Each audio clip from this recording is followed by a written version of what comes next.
In the late summer of 1903, a man stepped down from a hired carriage into the thin, pine-scented air of Estes Park, Colorado, and stood for a moment at an elevation of 7,522 feet above sea level, breathing carefully, the way a man breathes when he has been told that breathing itself is a limited proposition. Freeland Oscar Stanley was 53 years old.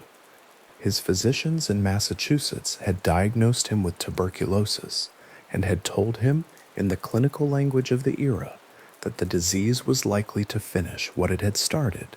The air at altitude, some physicians of the period believed, might slow the process. Whether it would do anything more than that was not something they were prepared to promise. Stanley had made his money from invention. Together with his twin brother Francis, he had developed and commercialized the Stanley Steamer, a steam-powered automobile that had set land speed records at Ormond Beach, Florida, and had become a recognizable presence on American roads in the years around the turn of the century. He was not, by training or temperament, a man who accepted conditions passively. He had arrived in Estes Park not to recuperate quietly in a rented room, but to see whether the place itself might have something to offer beyond the cold comfort of clean air and a longer horizon. What the place offered was this. Within months of his arrival, Stanley's health had changed in a way that neither he nor his physicians had fully anticipated. The tuberculosis did not simply slow, it retreated. His lungs, which had been filling with the systematic damage of the disease, responded to the altitude and the dry mountain air in a manner that by any reasonable accounting had not been guaranteed. Stanley gained weight, his cough reduced. He began to move through the valley, not as a man managing a terminal condition, but as a man with a project. He lived to the age of 91. The place that had been proposed to him as the site of a dignified decline became the site, instead of a second life, and he spent a significant portion of that life deciding what to build in it. The decision he arrived at was not modest. Stanley had seen the grand resort hotels of the American Northeast, the rambling wooden structures that drew wealthy vacationers from Boston and New York each summer, and he had noted both their attractions and their limitations. What he envisioned for Estes Park was something different, something built to last longer than a season, something fireproof, something that would stand against the wind off the mountains and the weight of the snow and the particular intensity of winters at altitude, that could close a wooden building down entirely if it was not built well enough to withstand them. He wanted a hotel worthy of the landscape he credited with his survival, and the landscape he was working with was not one that encouraged underestimation. Construction on the Stanley Hotel began in earnest in the years following Stanley's decision to stay. The site he selected sat above the floor of the Estes Valley, positioned so that the views from the upper floors would take in the surrounding mountain ridges on three sides and the valley dropping away to the south. The building was constructed in the Georgian Revival style, symmetrical, formal, with white painted concrete and steel framing beneath it, at a time when most resort hotels of comparable scale were built primarily of wood. The concrete and steel were not merely aesthetic choices. They were practical ones. Stanley had looked at what fire could do to a wooden resort hotel and had decided that his building would be something fire could not easily claim. The white concrete facade of the Stanley Hotel, as it would have appeared on its opening morning, the 4th of July, 1909, was a striking object in the landscape. The symmetrical windows caught the early mountain light at that hour, the pale stone of the walls contrasting with the dark green of the surrounding pines in the specific way that a building constructed to be seen from a distance presents itself to anyone approaching for the first time. The hotel sat at 7,500 feet. The air at that elevation in early July carried the residual coolness of the snowfields that still held on the highest ridges, and the light was the particular hard, clarifying light of altitude, bright without warmth, precise in the way it fell across surfaces and shadows. July the 4th was a considered choice of date. Stanley understood, as all successful entrepreneurs of his era understood, that the occasion of a thing's beginning mattered to the people who would remember it.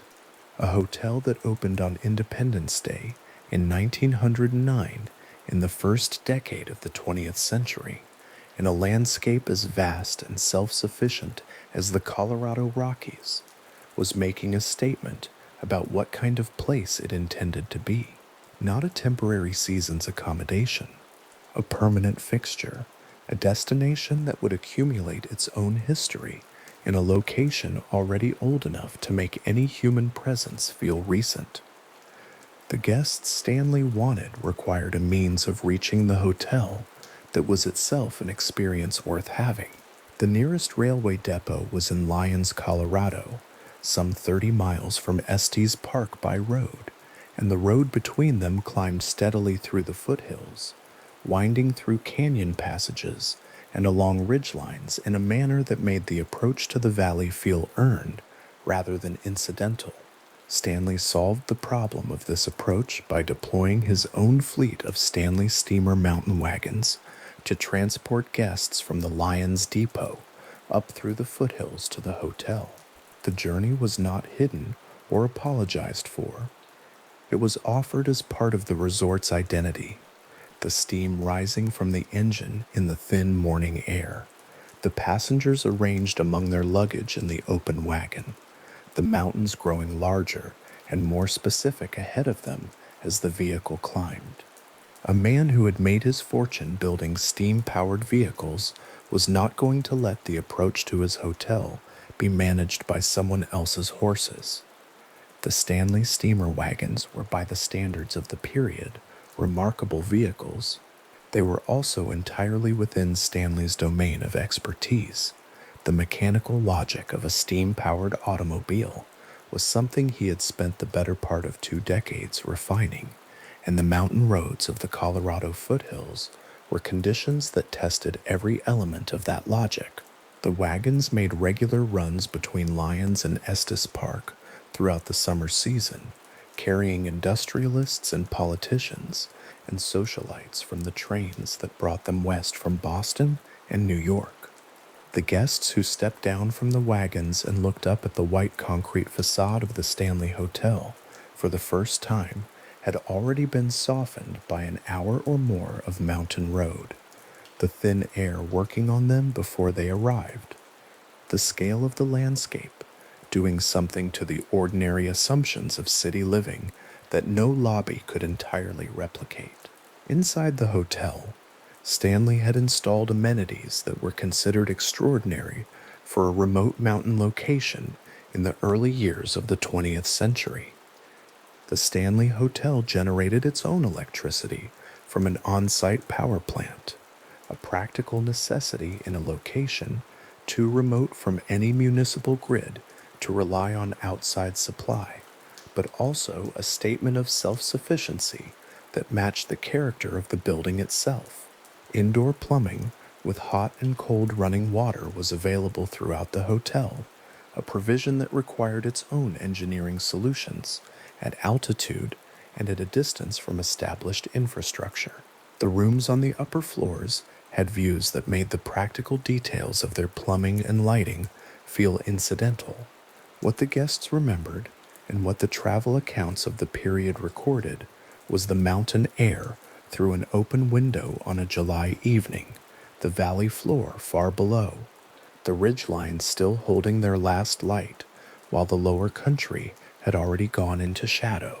The McGregor Ballroom was among the hotel's primary public rooms, a space designed for the kind of evening entertainment that wealthy resort guests in the early 20th century expected, and that Stanley, who was himself a musician of some seriousness, had a particular interest in providing well. The ballroom's ornate plasterwork ceiling rose above a polished floor large enough for a full evening of dancing, and in the early years of the hotel's operation, the chandeliers overhead were powered by the same on-site generator that lit the hallways and the guest rooms throughout the building.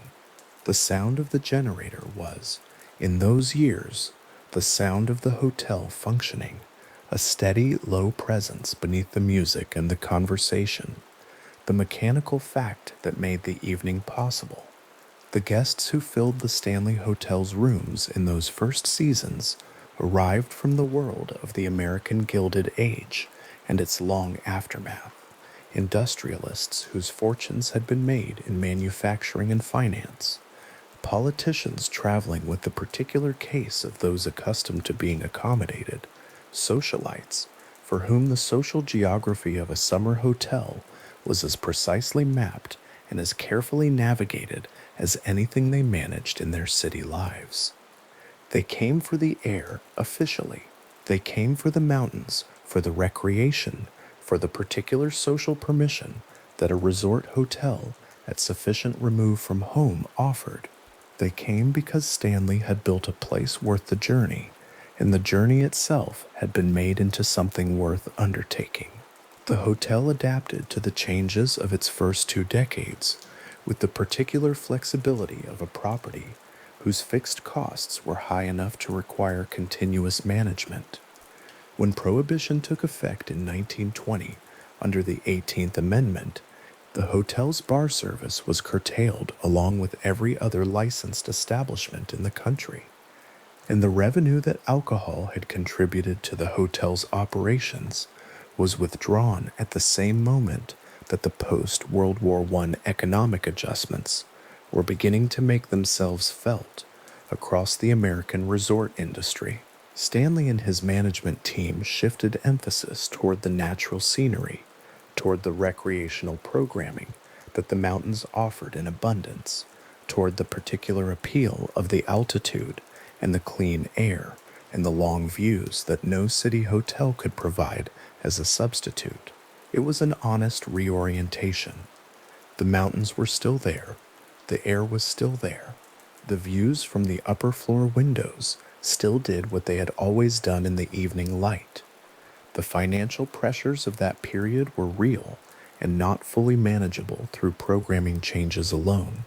The combination of the Prohibition-era revenue loss and the broader economic difficulties of the early 1920s placed strain on a property whose operating costs were substantial and whose seasonal income was always vulnerable to the specific weather and travel conditions of any given year. Stanley had built a hotel that could withstand mountain winters in its physical structure, but the economics of running it through a changing era were their own kind of weather, and they did not always move in the direction a builder would have chosen. Stanley sold the property in 1926.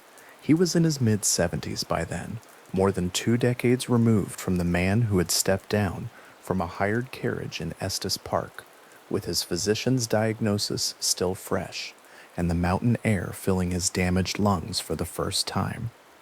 The hotel he had built from poured concrete and mountain light had outlasted the immediate crisis of his health and had accumulated, across 17 seasons, the particular character that buildings acquire when they have been used for the same purposes long enough that the purposes begin to seem inseparable from the structure itself. A ballroom that has held 17 summer seasons of dancing is not quite the same ballroom it was before the first season began. The hotel's construction in concrete and steel had been a deliberate choice, and it produced a building that behaved differently from a wooden resort hotel in ways that became apparent to guests over time. Concrete and steel transmit sound differently from wood. They absorb some frequencies and carry others, and the specific acoustic character of a concrete and steel building at night, when the guests have retired and the heating system is working quietly through the walls, is not the same as the acoustic character of a wooden building settling into the cold.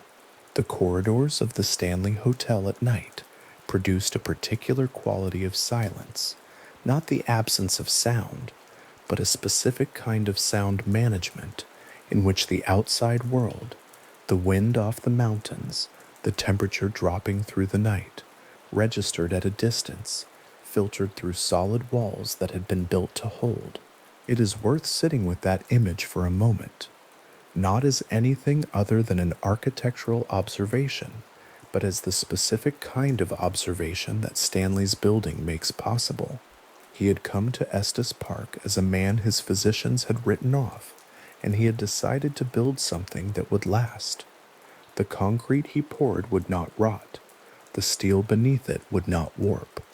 The walls he raised against the mountain wind were not walls that a fire would quickly claim.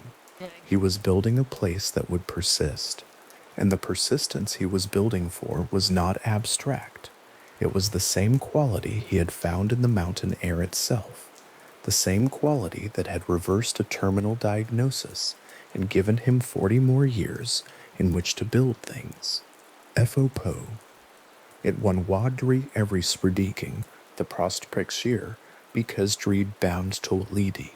Stanley standing on the hotel's front grounds in those early years, the dry, high-altitude air of Estes Park filling his lungs in the way that it had been filling them since 1903, the white concrete of his building at his back, the mountain ridges visible on 3 sides above the tree line, would have presented a particular image to anyone passing by. A man in his 60s, well-dressed, standing in the mountain air with the proprietary ease of someone who has built the thing he is standing in front of and knows every decision that went into it. A man who had been told he would die in the place where he was now living and who had responded to that information by building a grand hotel and running it for 17 seasons. The thin air at 7,500 feet does not allow for the same assumptions that sea-level air permits. The body works harder at altitude, the light is more intense, the distances are harder to estimate. The horizon, in every direction, is interrupted by something larger and older than anything that has been built in the valley. Stanley had arrived as a patient and stayed as a builder, and the building he left behind was not a modest acknowledgement of what the place had done for him. It was a full-scale response, in concrete and steel and plaster and electricity, to the particular quality of a landscape that had refused to let him go quietly. The summers at the Stanley Hotel, in those first decades, had the rhythm of all high-altitude resort seasons, compressed and intense, the social world of the hotel arriving and departing within a window that the mountains determined rather than the guests. By October, the last of the season's visitors had typically made their arrangements, packed their trunks, made their farewells in the McGregor ballroom or on the front terrace, and descended back down the mountain road toward Lyons and the trains that would carry them east. The hotel, after the last guests of the season, became a different kind of place. The upper floor corridors in late October, after the season's close, held a specific quality of silence that the presence of hundreds of guests had kept at bay for the preceding months. A single electric bulb, burning at the end of a hallway in an otherwise unlit corridor, produces a particular kind of light, warm at its source, diminishing steadily toward the far wall, the shadows between the closed room doors, holding a depth that the daytime light of an occupied hotel never quite permits. The staff who remained to close the building for winter moved through those corridors with the particular efficiency of people completing a task they had completed before, securing the rooms, shutting down the systems, preparing the building for the months when no one would require it. The wind off the mountains in October moves differently than the wind of summer. It carries less moisture and more cold. and it finds the particular character of a concrete and steel building in a way that a wooden structure would not permit, not penetrating the walls, but moving around and above and below them, finding the gaps at window frames and door seams, producing sounds that vary with the direction of the gusts. A building of this kind, unoccupied and cooling toward the first cold of the year, makes its own sounds. The heating system winding down, the structure itself expanding and contracting as the temperature falls, the wind looking for its way in and finding only the small adjustments of a building built not to yield. What a building holds when no one is in it is on one reading a straightforward question with a straightforward answer. The structure, the fixtures, the furnishings, the accumulated small record of its use in the particular arrangement that the last person to touch them left them in. On another reading, it is not such a straightforward question. 17 seasons of human use leave something in a building that is not simply architectural. The sounds that a guest population makes, the particular frequency of conversation at dinner, the music from the ballroom on a summer evening, the footsteps in the corridor at the particular hour of early morning when the building's night is deepest, are not sounds that persist after the building empties, but the capacity of the building to produce and carry those sounds remains. The corridors still have their specific acoustic character. The rooms still have their proportions. The windows still have their views of the mountain ridges, unchanged and indifferent to the human calendar of season open and season close. In 1926, when Stanley sold the hotel, and the last guests of what was now a property under new management made their departures, the white concrete building stood above the Estes Valley as it had stood since the 4th of July, 1909. The mountains around it had not adjusted their position. The wind had not changed its directions. The air at 7,500 feet was still the air that had reversed a terminal diagnosis in 1903 and produced as its unlikely consequence this particular building in this particular place. The electricity was still present in the walls, running from the on-site plant to the chandeliers in the ballroom and the single bulbs in the upper corridor fixtures. The plumbing still ran hot and cold through the building's steel frame. The McGregor Ballroom still had its ornate ceiling, its polished floor, its capacity for a full evening sound. What the building held in the first darkness of the first night after the last guests of the 1926 season had gone was all of that. The structure and the systems and the proportions of rooms that had been built not to yield to the mountain winters that would move through them in the coming months. The lights were off. The road down through the foothills toward Lyons lay empty in the dark below.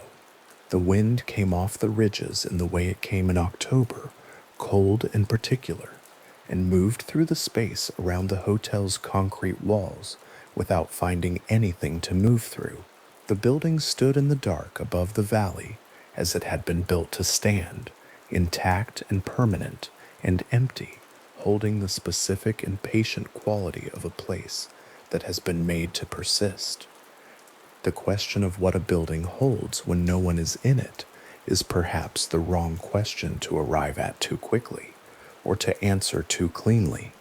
A building that has been built by a man who came to its location to die and stayed to build, a building whose foundation was poured in the decision that a place worth living in was worth building in permanently, carries in its concrete and steel the intention that shaped it, whether anyone is present to register that intention or not. Stanley had built a hotel that would not burn. He had built it at an elevation that had improbably given him back his life. He had run it for 17 summers and sold it in the 23rd year of his unexpected survival.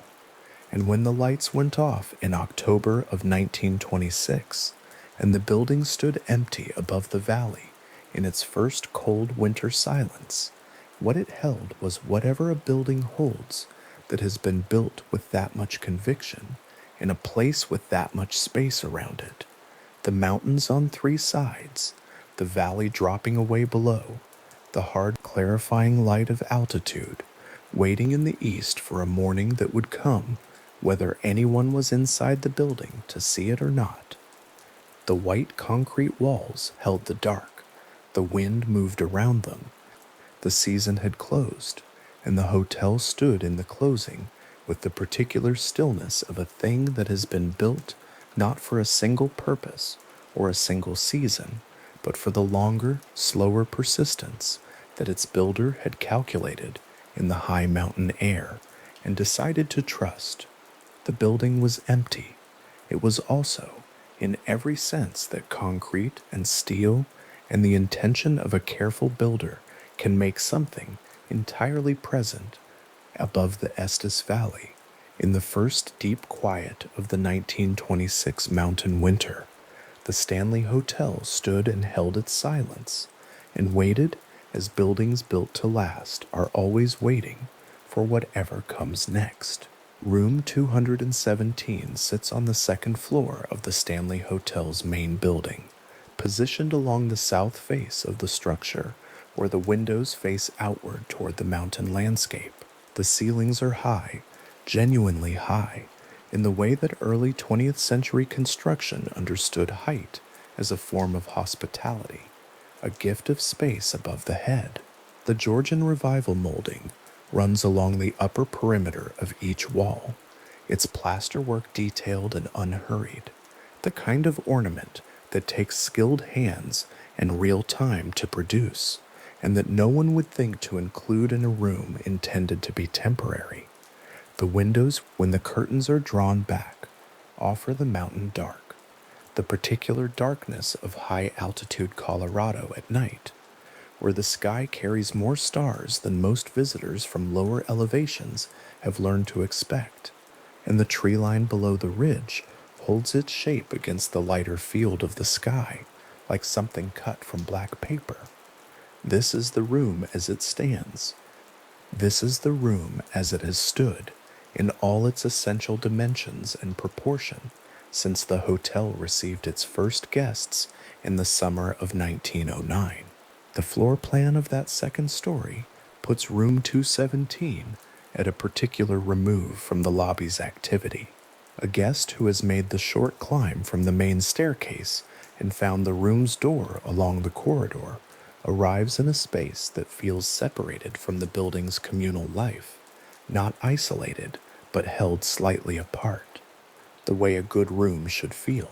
The corridor outside carries the particular quality of sound that poured concrete produces, a deep structural quiet, the kind that absorbs footsteps and conversation without returning them, so that the second-floor hallway at 11 o'clock at night sounds very close to the second-floor hallway at 3 in the morning. The building does not creak in the way that wooden structures creak. It does not shift or settle with the temperature changes that move through the mountain nights. What it does is hold its own silence, solidly, the way a thing made to last holds everything it has gathered. Inside room 217, the Georgian Revival detail that runs along the walls is the same family of ornament found throughout the Stanley Hotel's main building, consistent, carefully maintained, its plasterwork restored, where the decades have required it, but never replaced with anything that departs from the original character. The bed sits beneath the high ceiling with the particular authority of a piece of furniture that occupies exactly the right amount of floor space for the room it inhabits. The windows, when the curtains are open, carry the mountain view that F.O.P. Stanley considered among the hotel's primary offerings, the long sightline that altitude provides, the sense of the landscape extending outward and downward from this elevation in a way that rewrites the visitor's ordinary sense of scale. At night, That view resolves to darkness and stars and the faint silhouette of the ridge.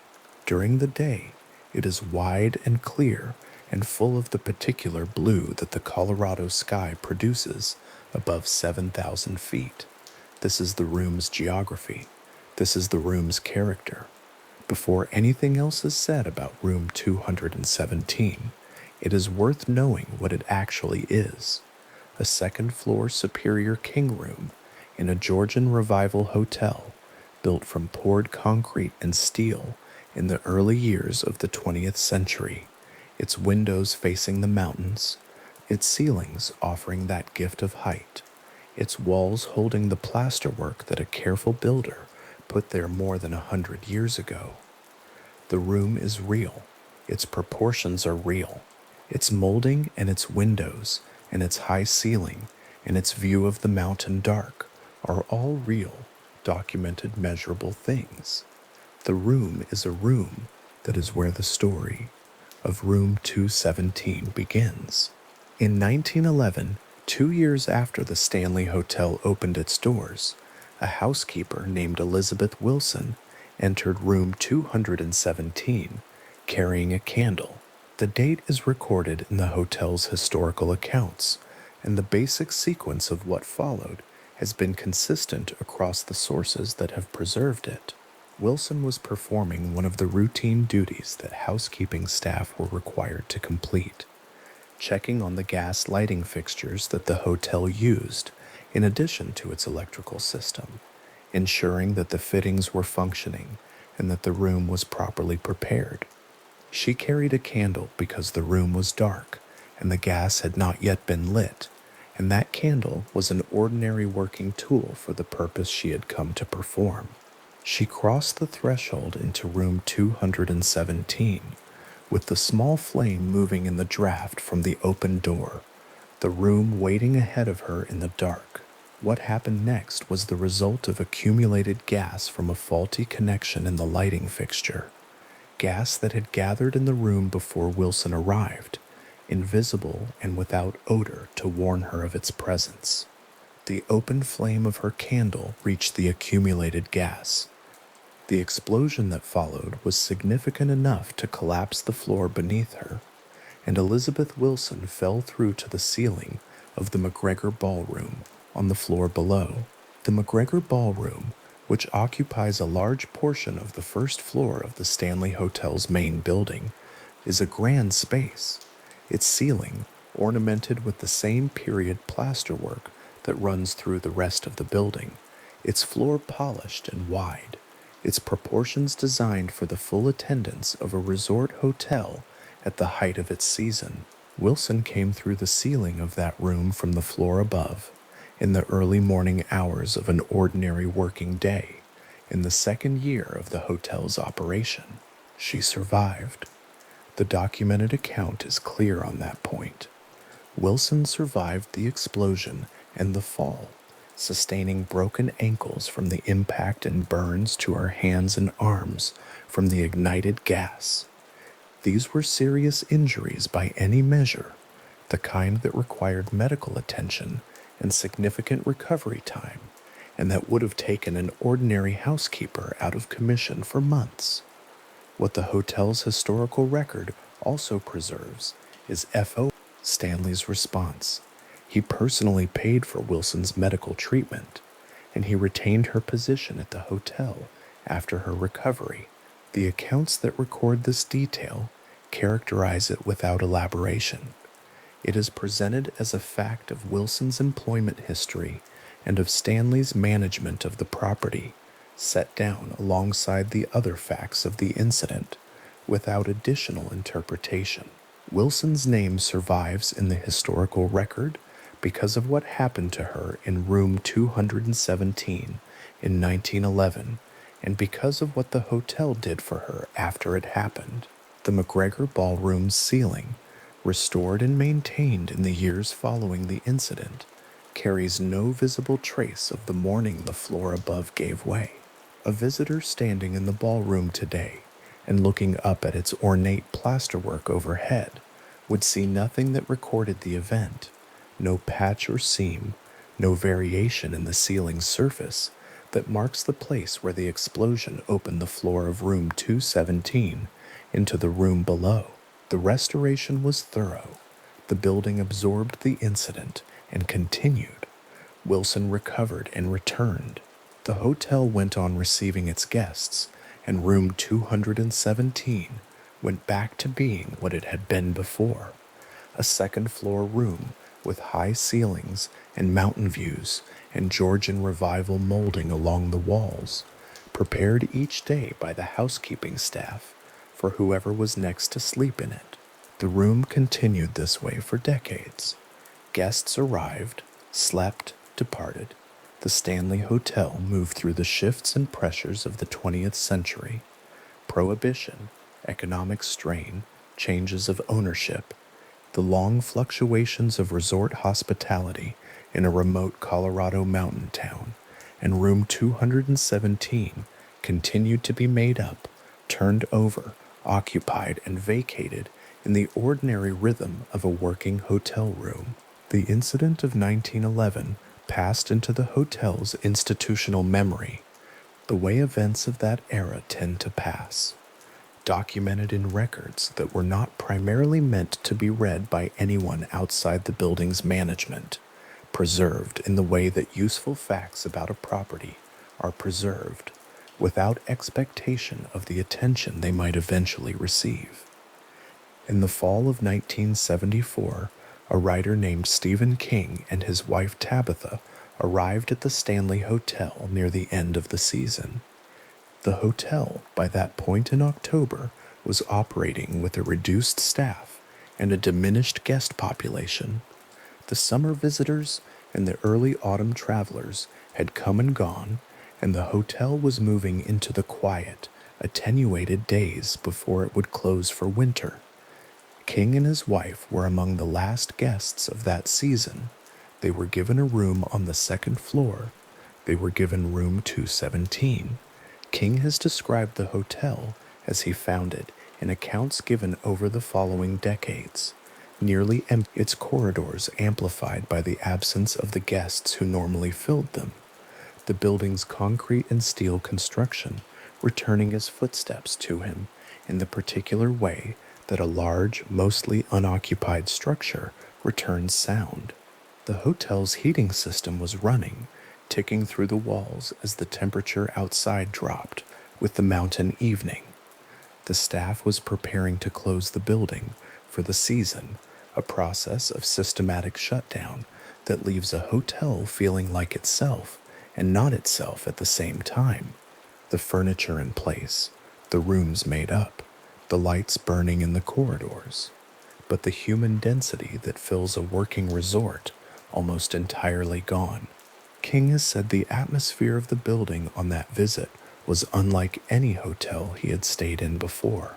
What happened in room 217 during King's stay is part of the documented record of his account of The Shining's origins, not a mystery in itself, but the beginning of something that would eventually send large numbers of people to stand at the door of that room and look at the brass numbers mounted beside it with considerable attention.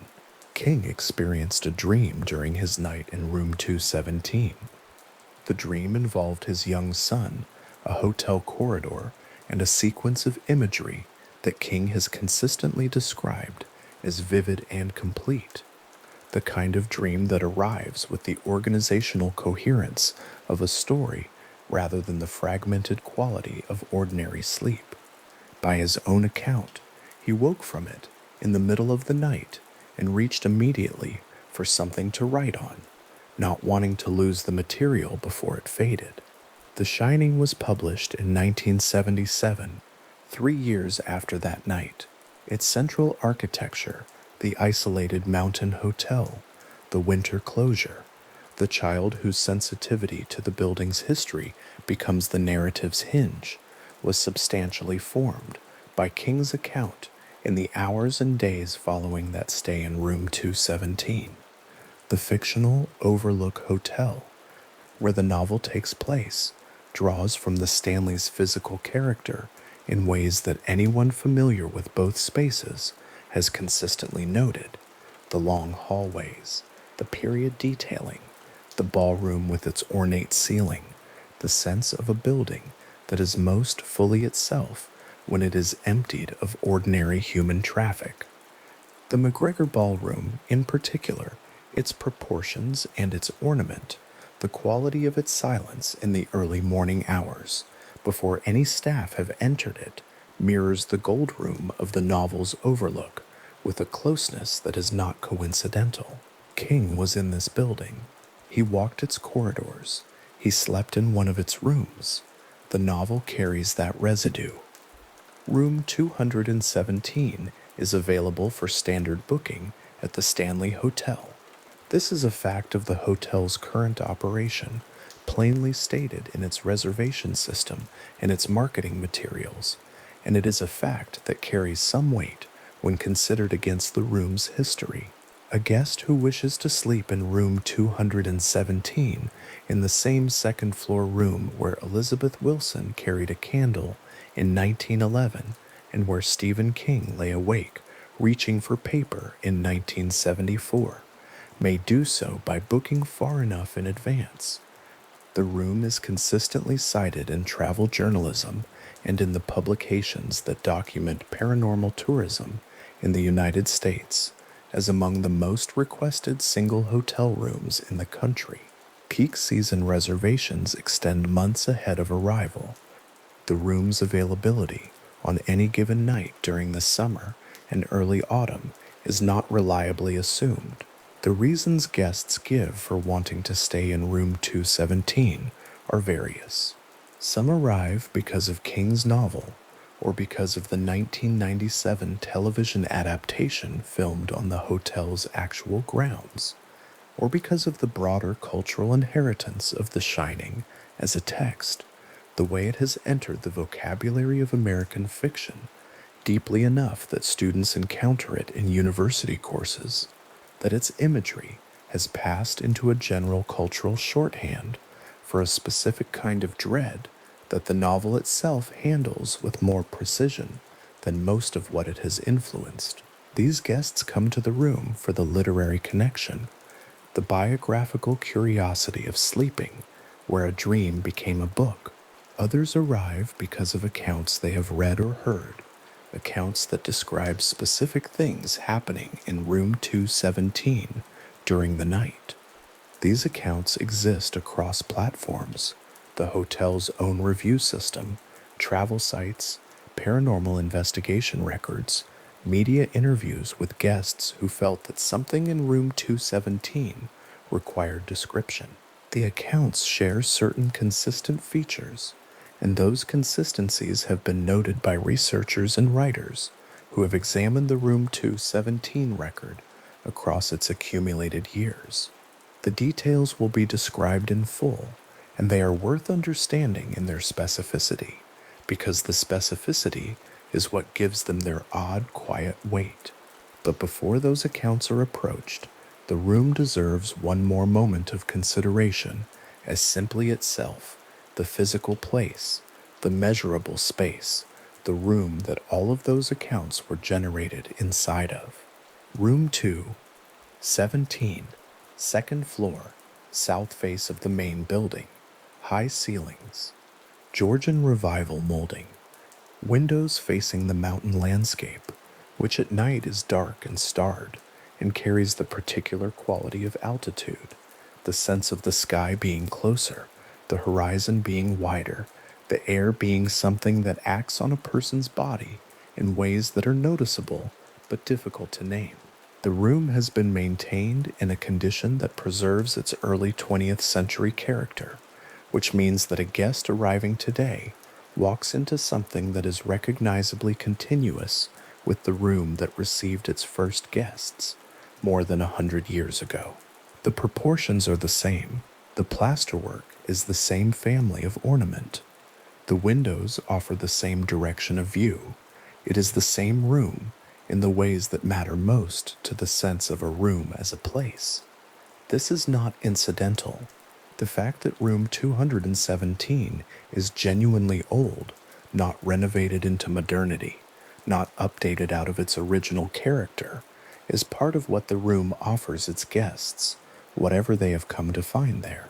A room that has been stripped of its history and outfitted with contemporary furniture and surfaces is a different kind of space from one that has been preserved. The Stanley Hotel understands this. Its maintenance of room 217 is a preservation of the room as a specific, historically continuous place, and the guests who book it are booking that continuity as much as they are booking the accommodations. Elizabeth Wilson's name is part of that continuity. She is documented in the hotel's historical accounts as a housekeeper employed during the early years following the 1909 opening. Her injury in 1911 is a recorded event. Her recovery and her return to work in the hotel after that recovery is part of the historical record of the property. These are the facts that the hotel's institutional memory has preserved: that a woman named Elizabeth Wilson worked in this building, that she was injured in room 217 by an explosion caused by a faulty gas fitting and an open candle flame, that she fell through the floor into the McGregor ballroom, that she survived, and that she came back. The hotel did not let her go. She did not leave. That is the documented record of Elizabeth Wilson's connection to room 217, and it is the foundation on which everything else that has been reported about this room rests. The ceiling of the McGregor ballroom, viewed from below at this hour of night, after the ghost tour groups have moved on and the staff have finished their closing work and the ballroom sits in its particular early morning quiet, reflects no light back from its plasterwork ornament. The high windows are dark, the floor is still. The chairs and tables are arranged for the following day's use, their shapes casting no shadows in a room without light. Somewhere directly above the ballroom ceiling, accessed by the staircase and the second floor corridor and the door at the end of a specific hallway, room 217 is waiting in its own quiet. The brass room number mounted beside the door catches whatever light comes from the corridor, the low overnight illumination that the hotel keeps burning through the dark hours, steady and unchanged from one end of the night to the other. The corridor outside room 217 at this hour is empty. The concrete and steel walls hold their silence the way they were built to hold it, thoroughly, without the creaks and settlements and ambient sounds that wooden structures produce as the night cools around them. The Stanley Hotel at 2 in the morning is a building that knows how to be quiet. Its construction makes the quiet structural rather than incidental. A guest standing in the second floor corridor at this hour, outside the door of room 217, would hear almost nothing, the distant sound of the ventilation system, perhaps, or the faint movement of air through the building, or the particular low register that large poured concrete structures produce if listened to long enough. Nothing that demands attention, nothing that requires interpretation. Just the room, the corridor, the brass numbers, and the mountain dark beyond the windows at the end of the hall. The door of room 217 is one of the most visited single hotel room doors in the United States. This is not a metaphor or an approximation. Travel writers and paranormal tourism researchers have documented the degree of attention this particular door receives, consistently enough to give the observation statistical weight. Guests photograph it. Guests stand before it with the particular stillness of people who are deciding what they feel about being where they are. Guides on the hotel's official ghost tour bring groups to stand in this corridor and speak about the room's history. The door receives more sustained human attention than almost any other hotel room door in the country, which is a fact about a piece of painted wood and a brass number plate that is difficult to account for without examining what the room behind it holds. What it holds in the plainest terms is a documented history The explosion of 1911, the recovery of Elizabeth Wilson, the autumn visit of a novelist who left with a dream that became a novel, that became a cultural landmark. These are the facts. They are not disputed. They are preserved in the hotel's historical accounts and in King's own testimony and in the publication record of a book that has been continuously in print for nearly 50 years. The room holds these facts the way a room holds anything, as the space in which events occurred, the physical location to which the record of those events is attached.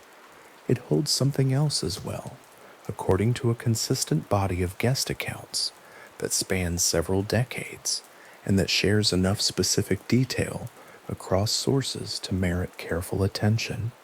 Those accounts will be described.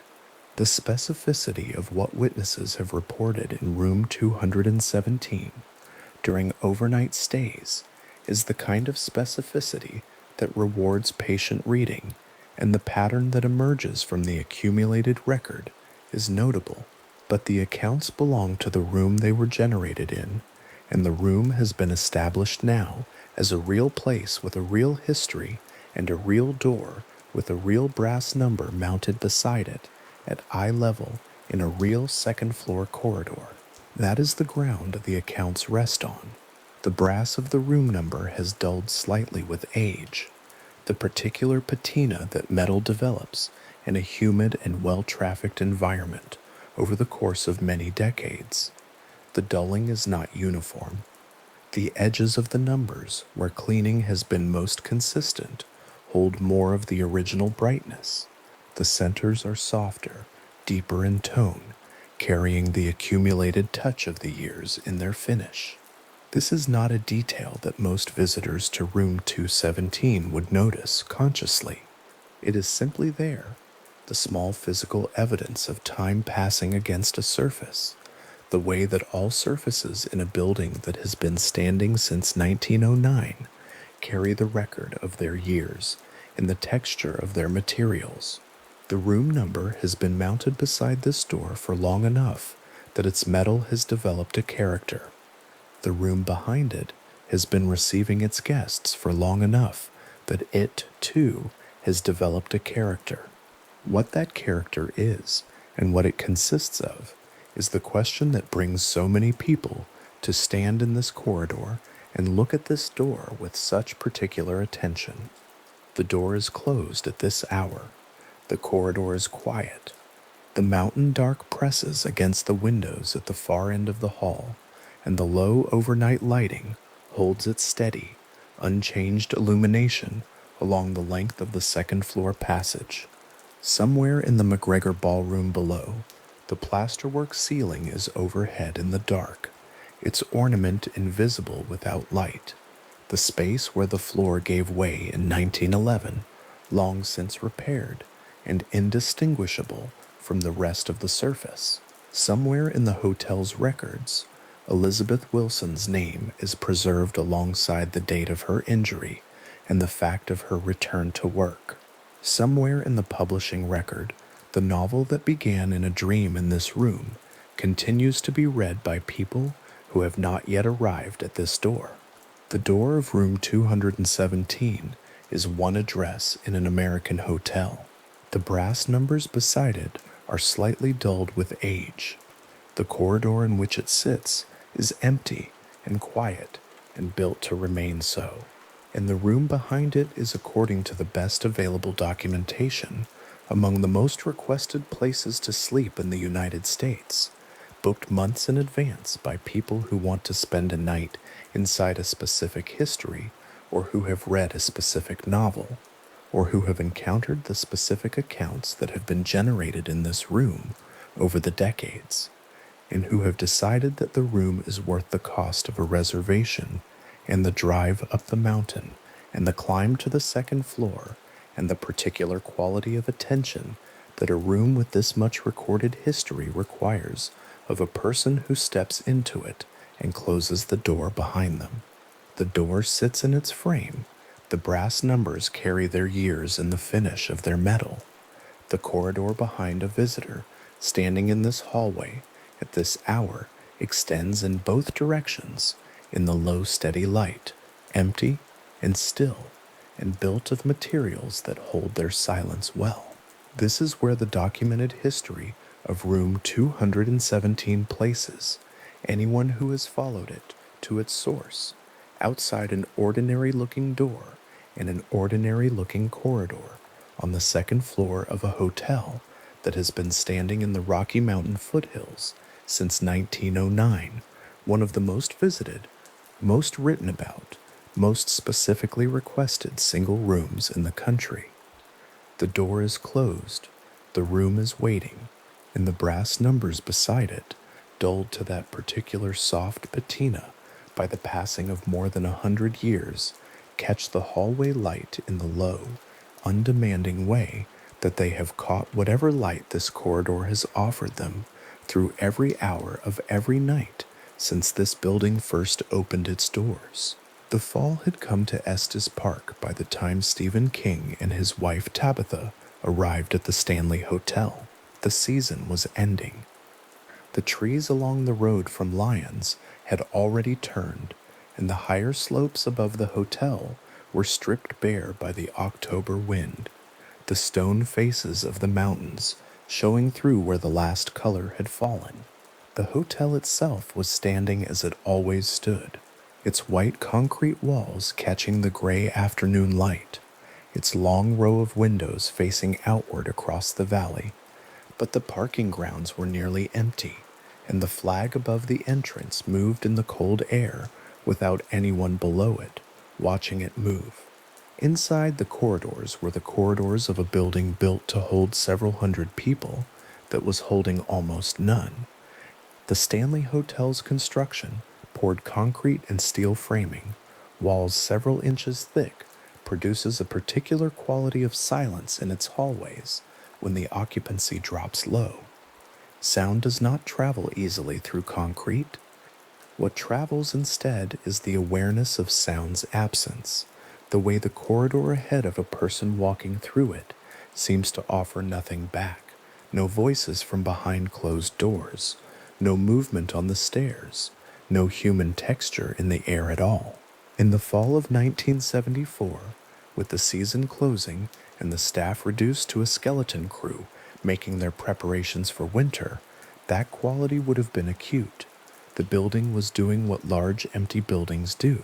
It was amplifying its own vacancy.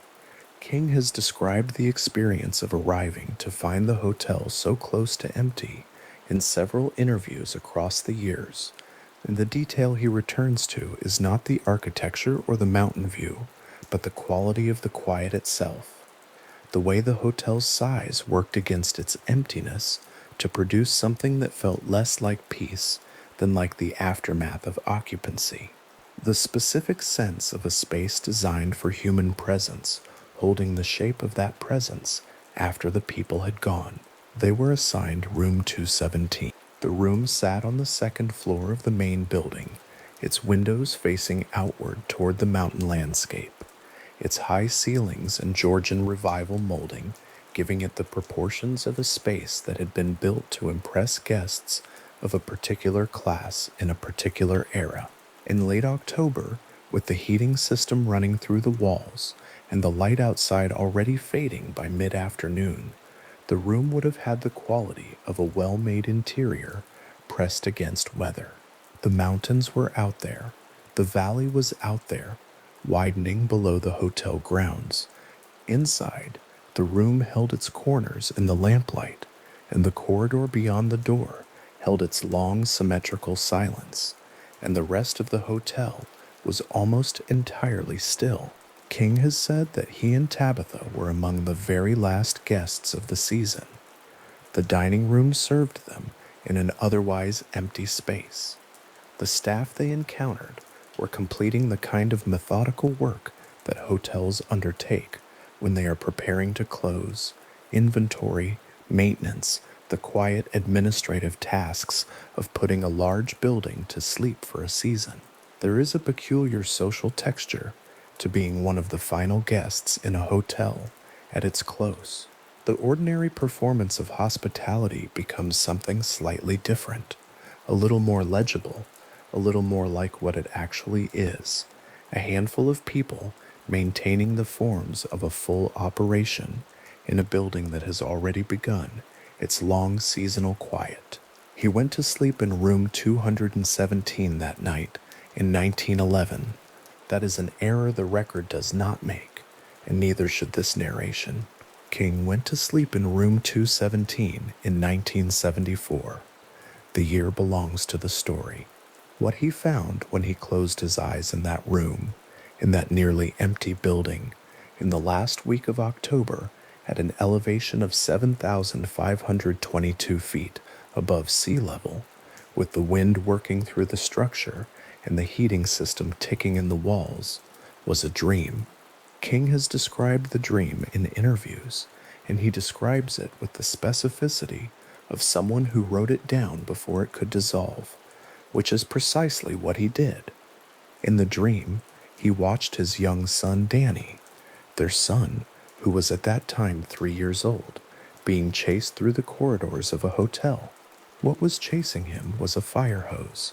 The hose was moving with intention. It came around corners.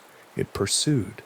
Danny was ahead of it, running, and the corridors were the corridors of a large hotel, symmetrical and long, and lit at the level of the walls, and the hose kept coming, and the dream had the quality that certain dreams have of being both entirely surreal and entirely immediate at the same time.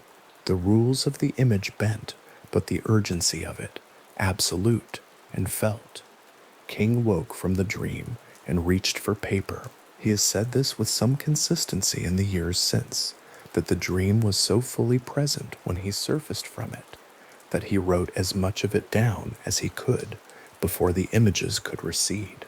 There is a particular kind of creative person who has trained themselves to do this, to cross the threshold from sleep to wakefulness, without fully entering wakefulness, to keep one part of the mind still at the angle of the dream while the hand moves across the page. King has described himself as someone who had learned to do this, and the room would have been dark, and the hotel would have been quiet, and the corridor outside would have been empty, and he would have been writing in the thin light of whatever lamp was nearest. By morning, he has said, the structure of a novel was present in his mind. Not all of it. A novel of that complexity does not arrive complete. But the essential architecture of it, the load-bearing elements that would hold everything else, the isolated hotel, the child who sees things that others cannot, the father coming apart in the winter dark, the building itself as something with a character, a history, an accumulated weight of the events that had taken place inside it, a weight that pressed on the people the building held. These were not ideas King arrived at by reflection that morning. They were present. The dream had left them there. The Shining was published by Doubleday on January 28, 1977. King was 29 years old when it appeared. It was his third novel, following Carrie and Salem's Lot, and it reached the New York Times bestseller list and remained there through a period when King's name was still in the process of becoming the kind of name it would eventually be, not yet inevitable, but unmistakably present, a voice the American reading public had begun to notice with a specific attention. The novel went on to be assigned at universities in courses covering American horror fiction and American literature more broadly, a canonical designation that carries its own kind of permanence. The text becoming part of a record that is held and returned to and argued over long after the season of its publication has passed. The Overlook Hotel, which is the fictional building at the center of The Shining, is not the Stanley Hotel. King has been clear on this point across decades of interviews. The Overlook is an invention. It has its own history, its own geography, its own architecture and staff, and guests, and accumulation of events. It is a Colorado mountain hotel, and it shares with the Stanley Hotel the category of a large isolated building in the Rocky Mountains that empties at the end of the season and sits in winter silence.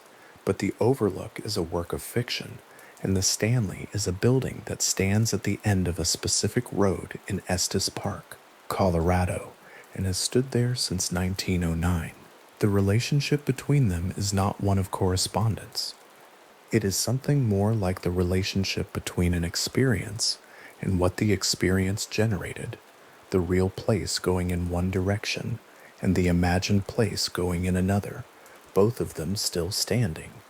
But visitors who arrive at the Stanley Hotel, having read the novel, find that certain parallels are difficult not to see. The McGregor Ballroom sits on the ground floor of the main building, its ornate plasterwork ceiling overhead, its floor open and polished, its scale and its period detail carrying the quality of a room built to hold music and dancing and the social rituals of an era now long past. In the early morning hours, before any staff have entered and before the day's programming has begun, the ballroom is simply the room it is, high-ceilinged, still, the chairs along the walls, the floor reflecting whatever pale light comes through the high windows, the ceiling overhead in the particular silence of a formal room before anyone is in it. The gold room in The Shining, where Jack Torrance encounters the ghost bartender Lloyd in one of the novel's most widely discussed scenes, is a ballroom of this kind, the same category of ornate, empty, waiting, formal space, the surfaces polished, and the room abundant, and no one in it. Visitors to the Stanley's McGregor Ballroom have noted the parallel consistently enough that it appears in the hotel's own interpretive materials. The room does not need to have been the model for the gold room to carry the resonance. The resonance is there because both spaces belong to the same kind of architecture, the same idea of formal abundance placed inside a remote building, the same quality of a room designed for gathered people sitting empty in the early dark. The hotel's long corridors operate similarly for visitors who have read the novel. The fourth-floor hallway in particular, its length, the symmetry of its closed doors, receding toward a far wall, the perspective line of it at the level of the carpet and the ceiling, has become one of the most photographed interior spaces in the hotel, and most of the people photographing it are doing so because they recognize in it the geometry of a place they have encountered in a different form. The Shining's most famous visual set pieces involve hotel corridors of this kind. The proportions are right, the length is right, the way the hallway offers itself to be looked down, the way the far end of it is just far enough away to produce a particular quality of visual attention. All of this matches what readers carry in their minds from the novel and from Stanley Kubrick's 1980 film adaptation, which was not shot at the Stanley, but which embedded certain images so completely in the cultural imagination that the images now arrive ahead of the building they might have referenced. Kubrick's adaptation, released in 1980, was not filmed at the Stanley Hotel. Kubrick used the Timberline Lodge in Oregon for exterior shots and built his interiors on sound stages in England, including the iconic Overlook hallways that the film made visually canonical. Kubrick's film and King's novel exist in a complicated relationship with each other. King has spoken at length and with some feeling about the differences between what the film made of the material and what he understood himself to have written, but both of them have contributed to the Stanley Hotel's place in the cultural imagination. The real building in Colorado, accumulating associations from two versions of a story that originated in a single dream in one of its rooms. King's own adaptation, the one he considers the more faithful version of the novel he wrote, came later and arrived at the Stanley Hotel directly. The 1997 ABC television miniseries, written by King himself and directed by Mick Garris, was filmed on location at the Stanley Hotel. The actual corridors were used, the actual ballroom, the actual exterior grounds, the white concrete walls, and the mountain landscape behind them. King's presence in the production, as screenwriter, as the creative authority, as someone who had been to this building before in a meaningful sense, gave the production a specific character. The Stanley Hotel appeared as itself, or as close to itself as a production requires, lit and dressed and populated with actors, but still recognizable in its proportions, its materials, its particular way of existing in the mountain landscape. The mini-series generated tourism. This is a documented and measurable consequence.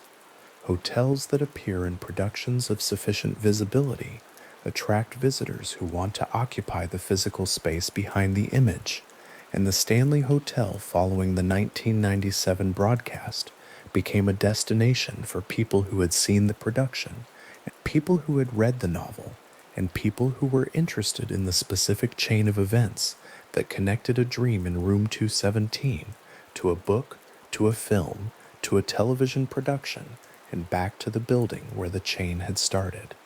The hotel's history of reported paranormal activity was already a part of its identity by 1997, but the production increased the population of people seeking the building out. And the convergence of literary tourism and paranormal tourism at the same address has been characteristic of the Stanley's identity in the decades since.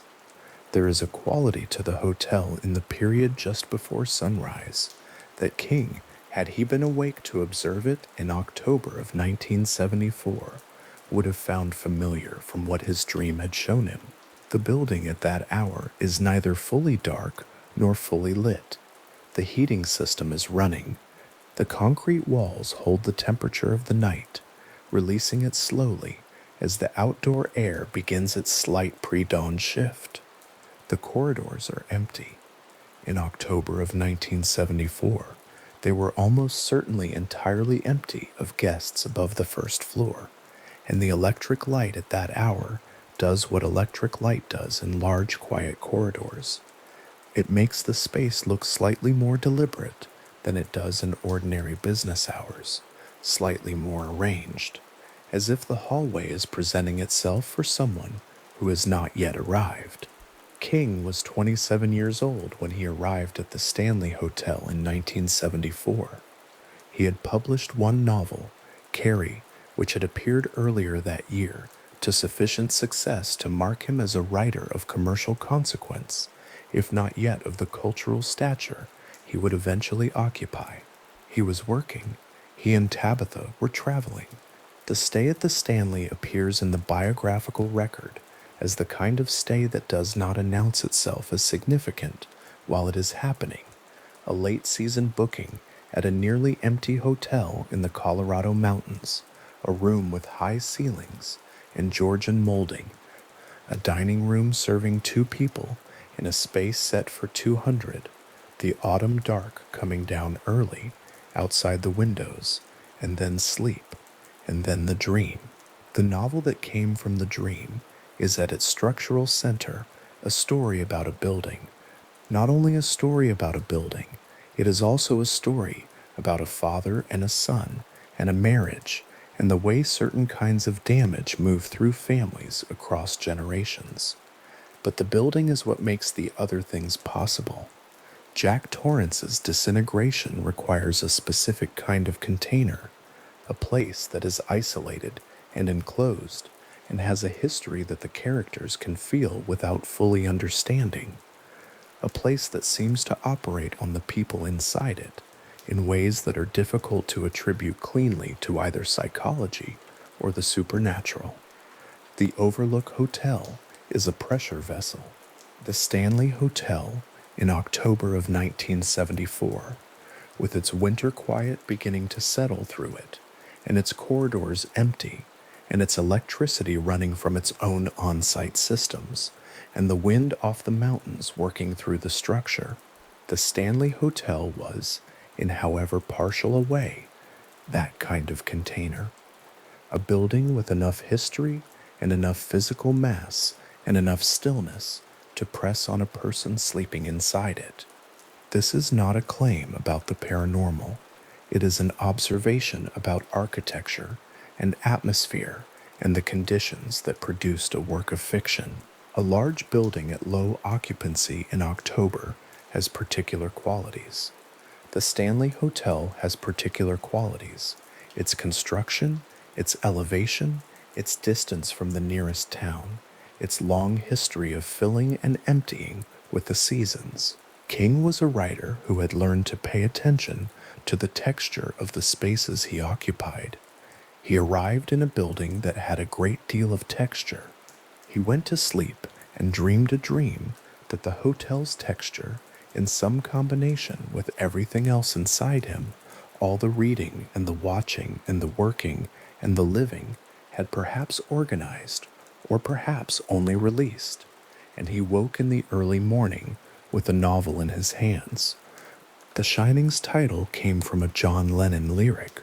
The word appears in Lennon's Instant Karma, a song released in January 1970, and King has described encountering the word in that context and recognizing in it something that named what he was trying to describe, the ability Danny Torrance has, the thing that makes him visible to the hotel in a way that other people are not.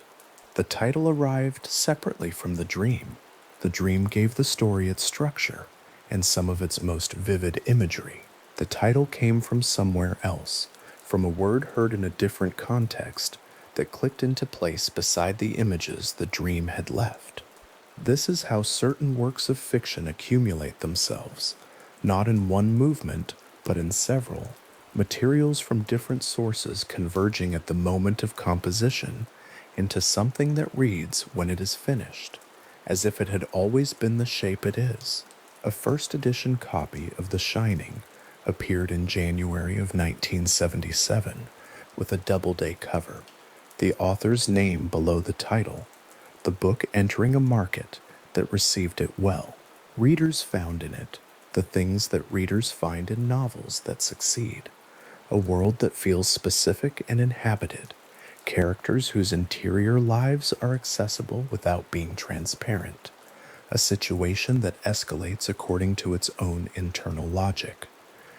They also found in it a building, the Overlook Hotel in winter, in the mountains of Colorado, its corridors empty, and its history present, and its influence on the people inside it, growing through the book's pages toward its conclusion. The building in the novel does things to the people it contains. It is a building with a capacity. The Stanley Hotel, at 7,522 feet, in the mountains above Estes Park, does not make that claim for itself. The hotel's official programming, including its ghost tours and its historical interpretation, presents the building as a place with a documented and interesting history and a record of reported experiences that have not been satisfactorily explained. This is a different thing from being a building that possesses people. It is a more modest and more interesting claim that this specific place, in this specific mountain landscape, has been the site of events and experiences over more than a century that have accumulated into a record, and that the record has attracted the attention of writers, investigators, tourists, and researchers who have added their own observations to it. King added to it in 1974 without intending to, or perhaps intending to in the particular way that a writer is always intending to make use of what they encounter, not consciously, not with a plan, but with the trained attention of someone who has learned that what accumulates inside them will eventually find a form. The hotel gave him something that night. He took it and made something else from it. The something else has been read by tens of millions of people, adapted twice for screen, assigned in universities, and discussed in the context of American horror fiction for the better part of 5 decades. The hotel has continued to stand. The room has continued to be booked. The corridor outside room 217 has continued to hold its particular nighttime quiet, the brass numbers on the door catching the hallway light, the building on the mountain carrying everything that has happened inside it in the way that concrete and steel carry things, not lightly, not briefly, but with the particular permanence of materials that were chosen at the time of construction precisely because they would last. The fourth floor corridor of the Stanley Hotel today carries the proportions it carried in 1974. The hallway has not changed in its dimensions. Concrete does not settle or shift in the ways that wooden buildings do, and the structural lines that King walked in October of that year are the structural lines that visitors walk now. The perspective of it, from one end to the other, is the same.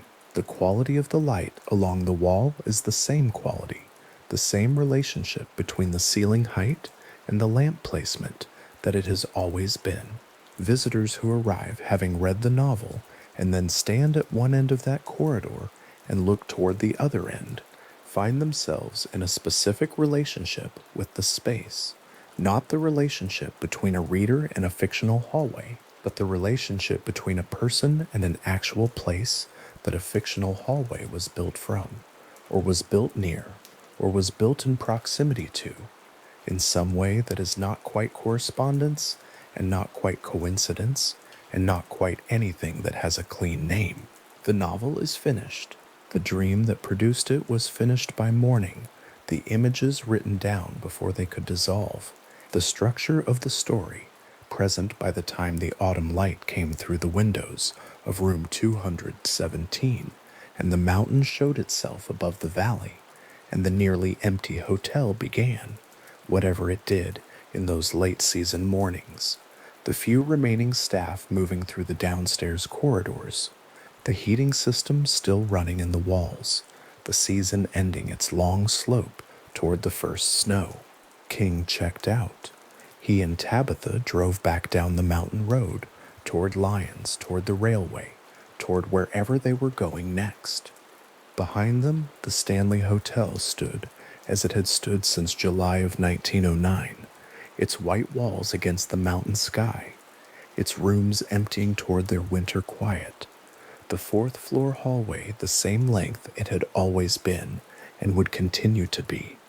The geometry of the place unchanged, patient, still carrying the particular shape of a corridor that a man had walked through in October and then walked through again in a dream, and then set down on paper and then given to the world.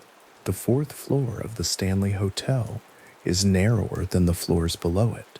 The corridor runs the length of the building's main wing in a single straight line, doors set at even intervals along both walls, the perspective shrinking toward a far wall that at night sits at the edge of what the corridor lighting can reach. The ceiling is lower here than in the public rooms. The carpet absorbs sound the way carpet does in a concrete building, which is to say it absorbs almost nothing. What it takes from footsteps it gives back to the walls, and the walls, being poured concrete and steel, return it slowly as a faint residual warmth in the air, rather than echo. The floor does not creak. There are no settling sounds in the small hours, no wood contracting against the cold. What the fourth floor offers in the middle of the night is a particular kind of stillness that a wooden building never produces. The stillness of something that will outlast everyone inside it, simply by virtue of what it is made of. The corridor lights dim in the late hours, not completely. There is enough light to see the length of the hallway from either end, enough to make out the numbers on the doors, the seams of the carpet, the pale symmetry of the walls, but the dimming changes the quality of the space. The far wall recedes.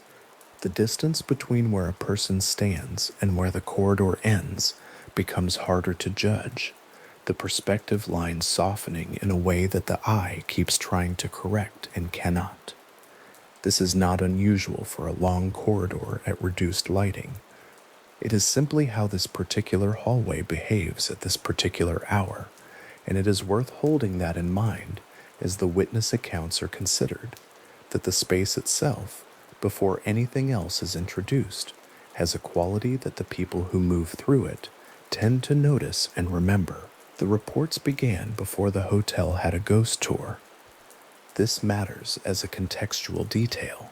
Several of the earliest documented accounts were submitted through ordinary guest correspondence, letters, and later electronic messages addressed to the hotel's management, describing experiences the writers framed not as paranormal events, but as puzzling ones, things they could not account for, and were reporting in the spirit of curiosity or mild concern rather than sensation-seeking.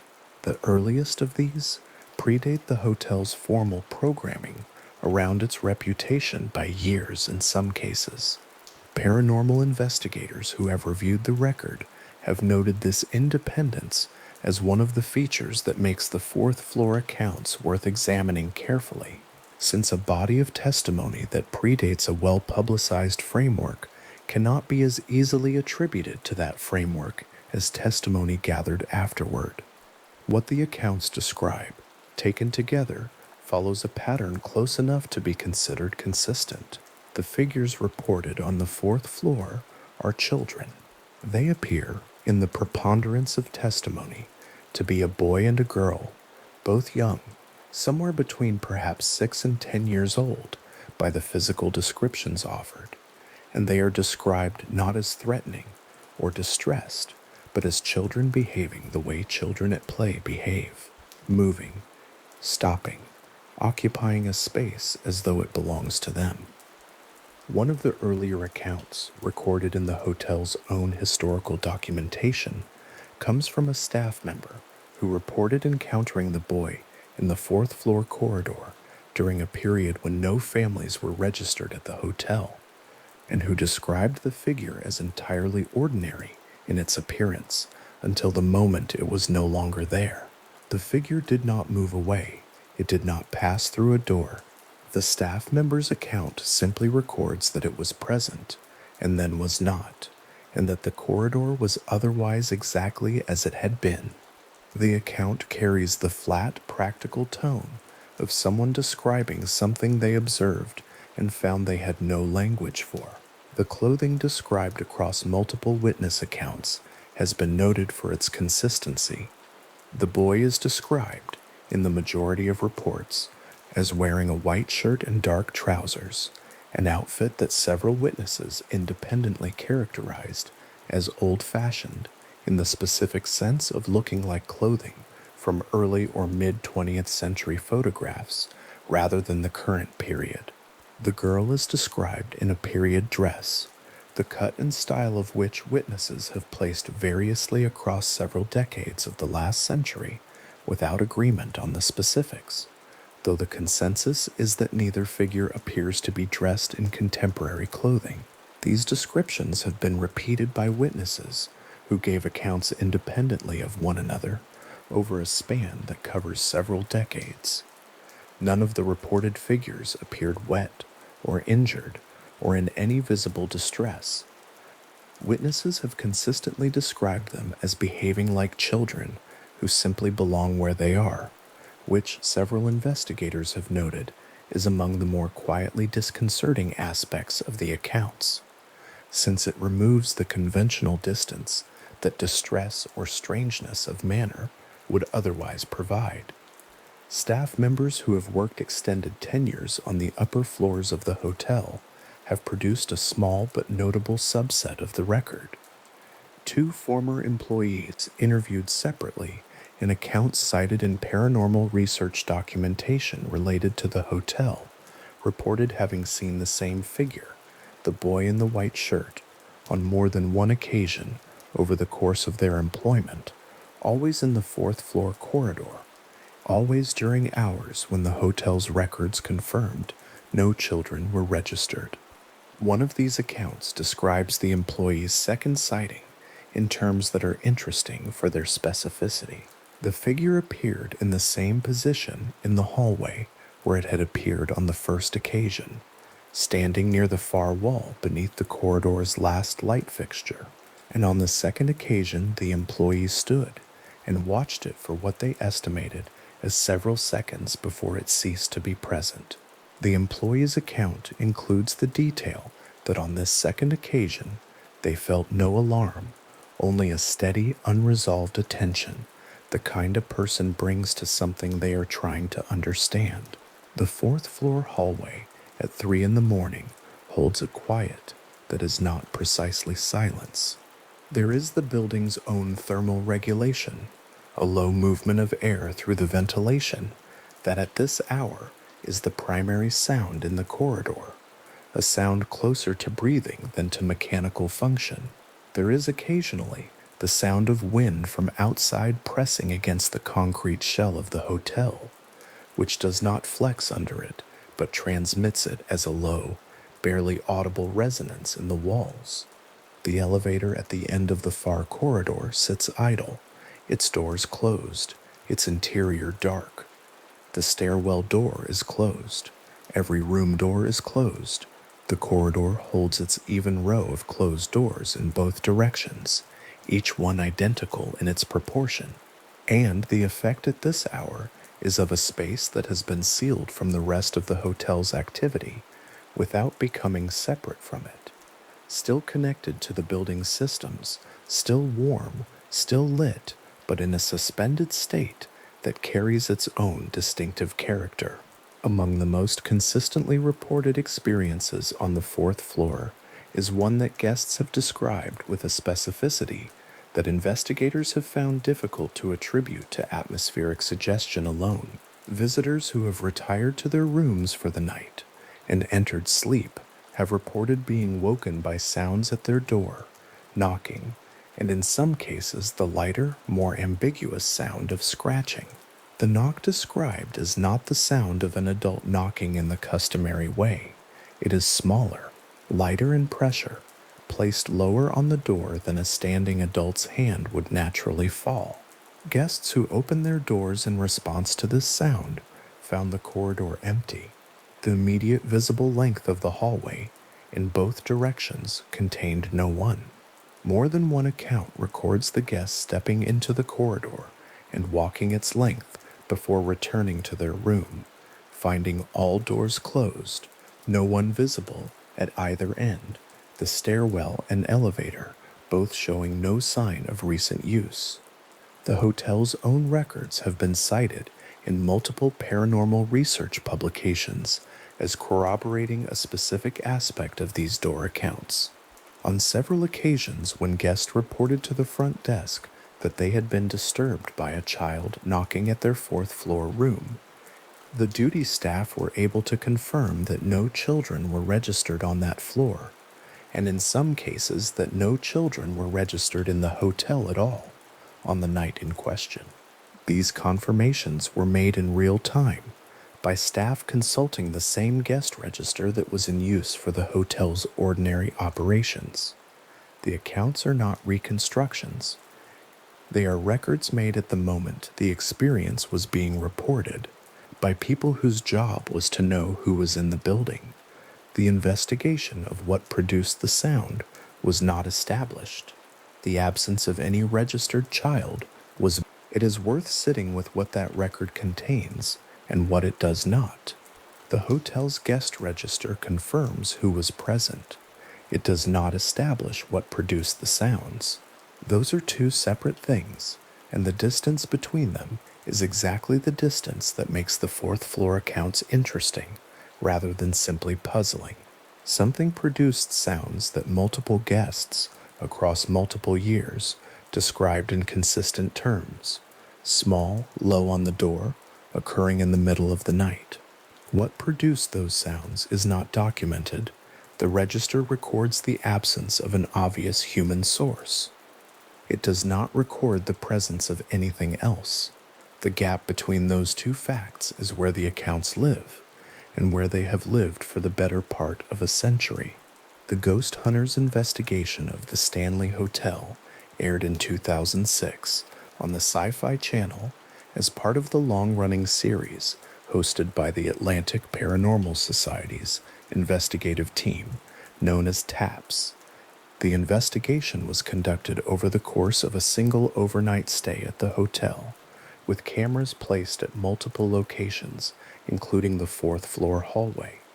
The stationary camera positioned to cover the corridor was a night vision unit of the kind used in low-light investigative work, recording in the monochrome green-gray spectrum that is the characteristic visual register of that technology, capturing the full length of the hallway from its position at one end. The investigators placed the camera in the early evening and cleared the corridor, establishing a period during which no TAPS personnel were present in that section of the building. The footage reviewed in the aired episode showed what the investigators described as anomalous movement, an event captured by the stationary camera during the overnight period, occurring at a timestamp in the pre-dawn hours when the corridor had been confirmed empty of personnel. The nature of the movement was not described by the investigators as unambiguous.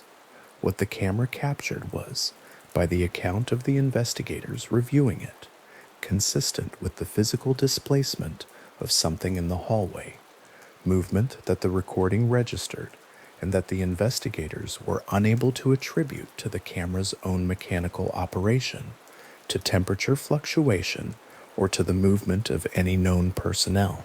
The investigation did not arrive at a determination of the source.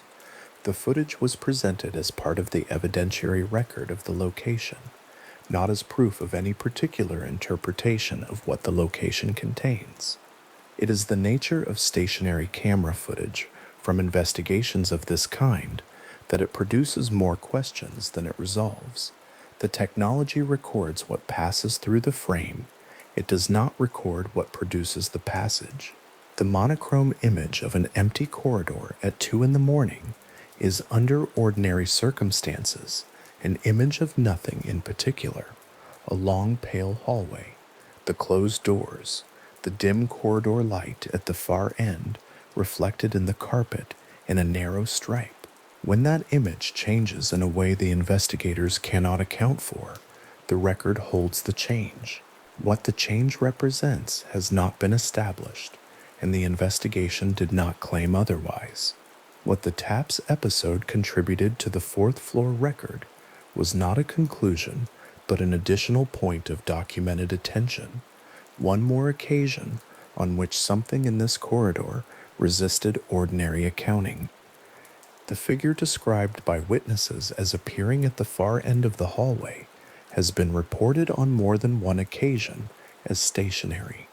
This is a detail that appears across accounts with enough regularity to be noted. The conventional expectation in a report of this kind might be movement, a figure that crosses the hall, that approaches, that is seen in motion, and then gone.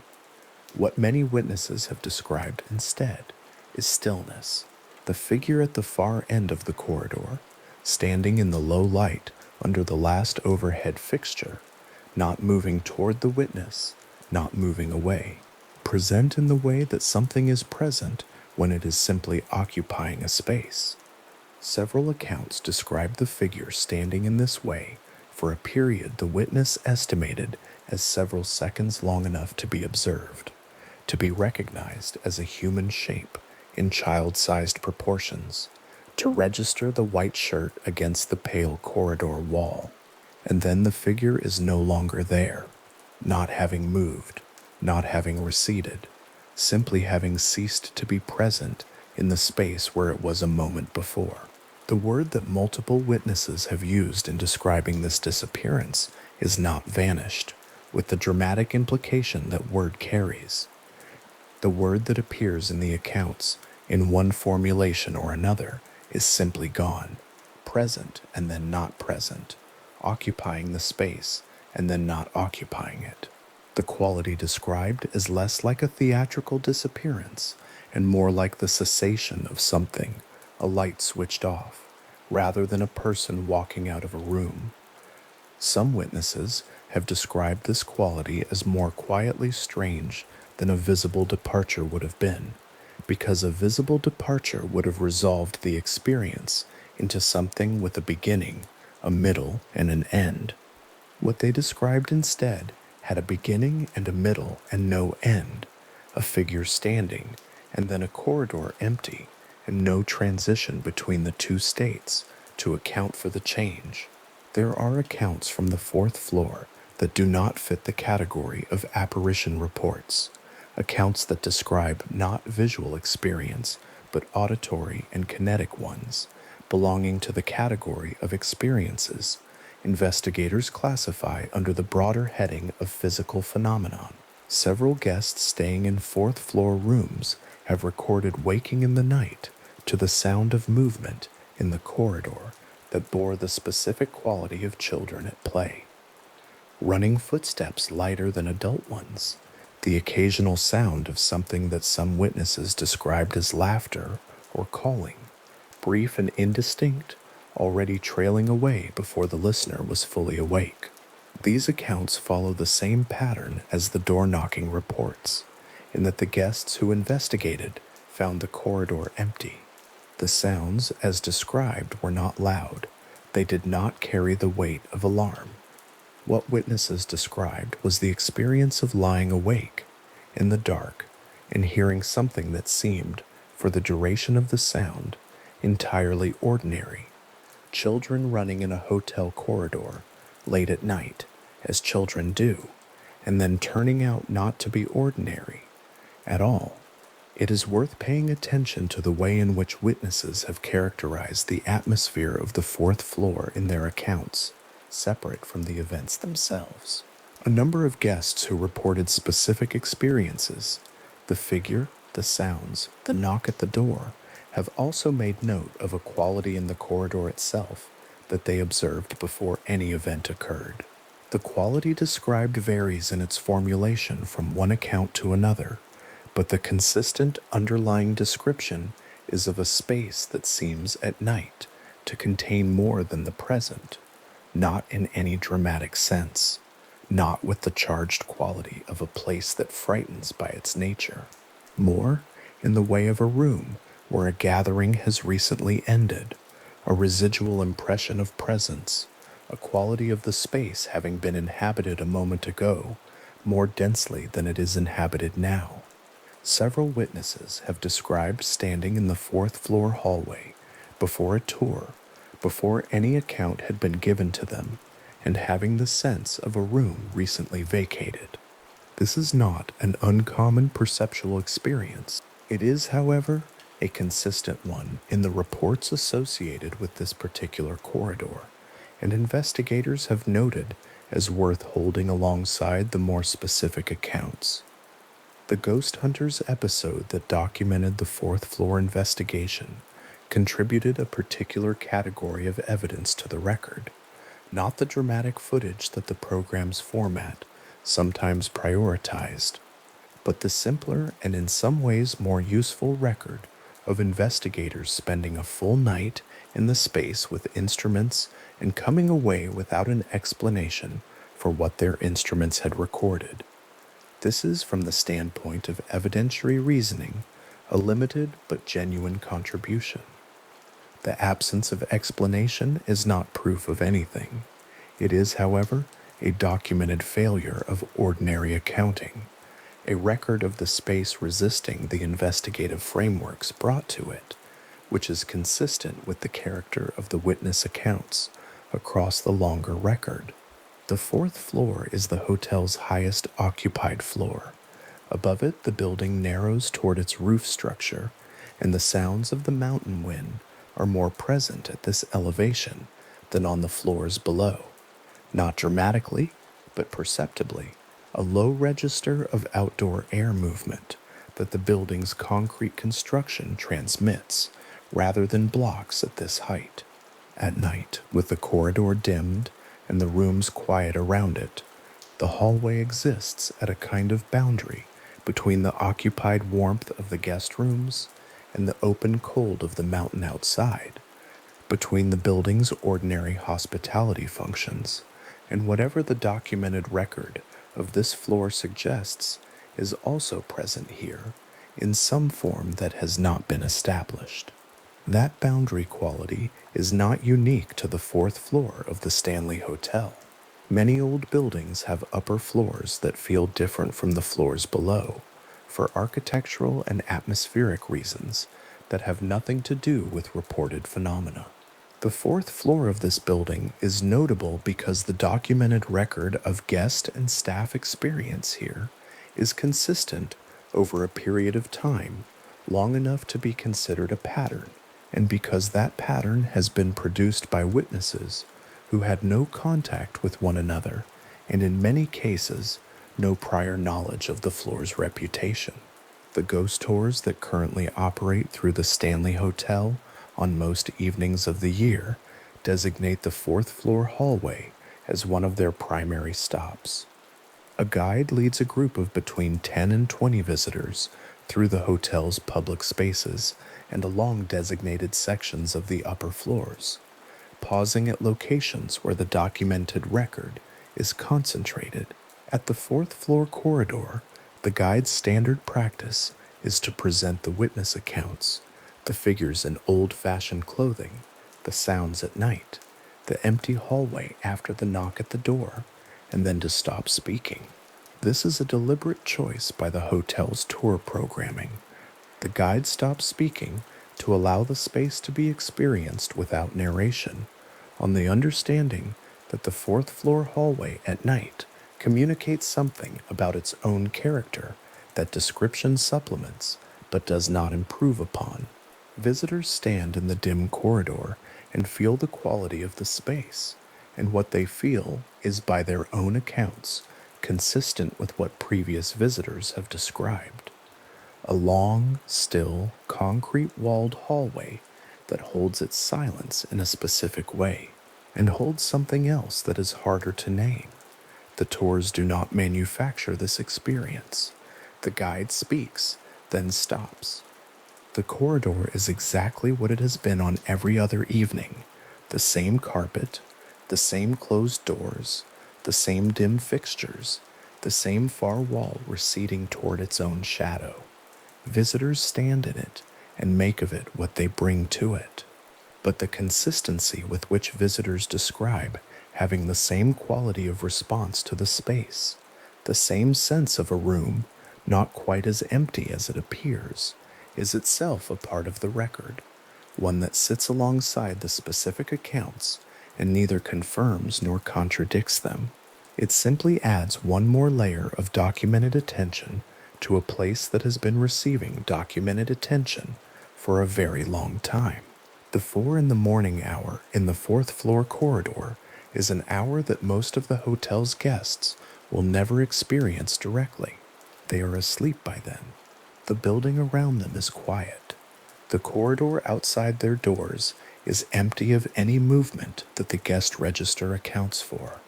The corridor lights hold their low, steady glow along the length of the hallway.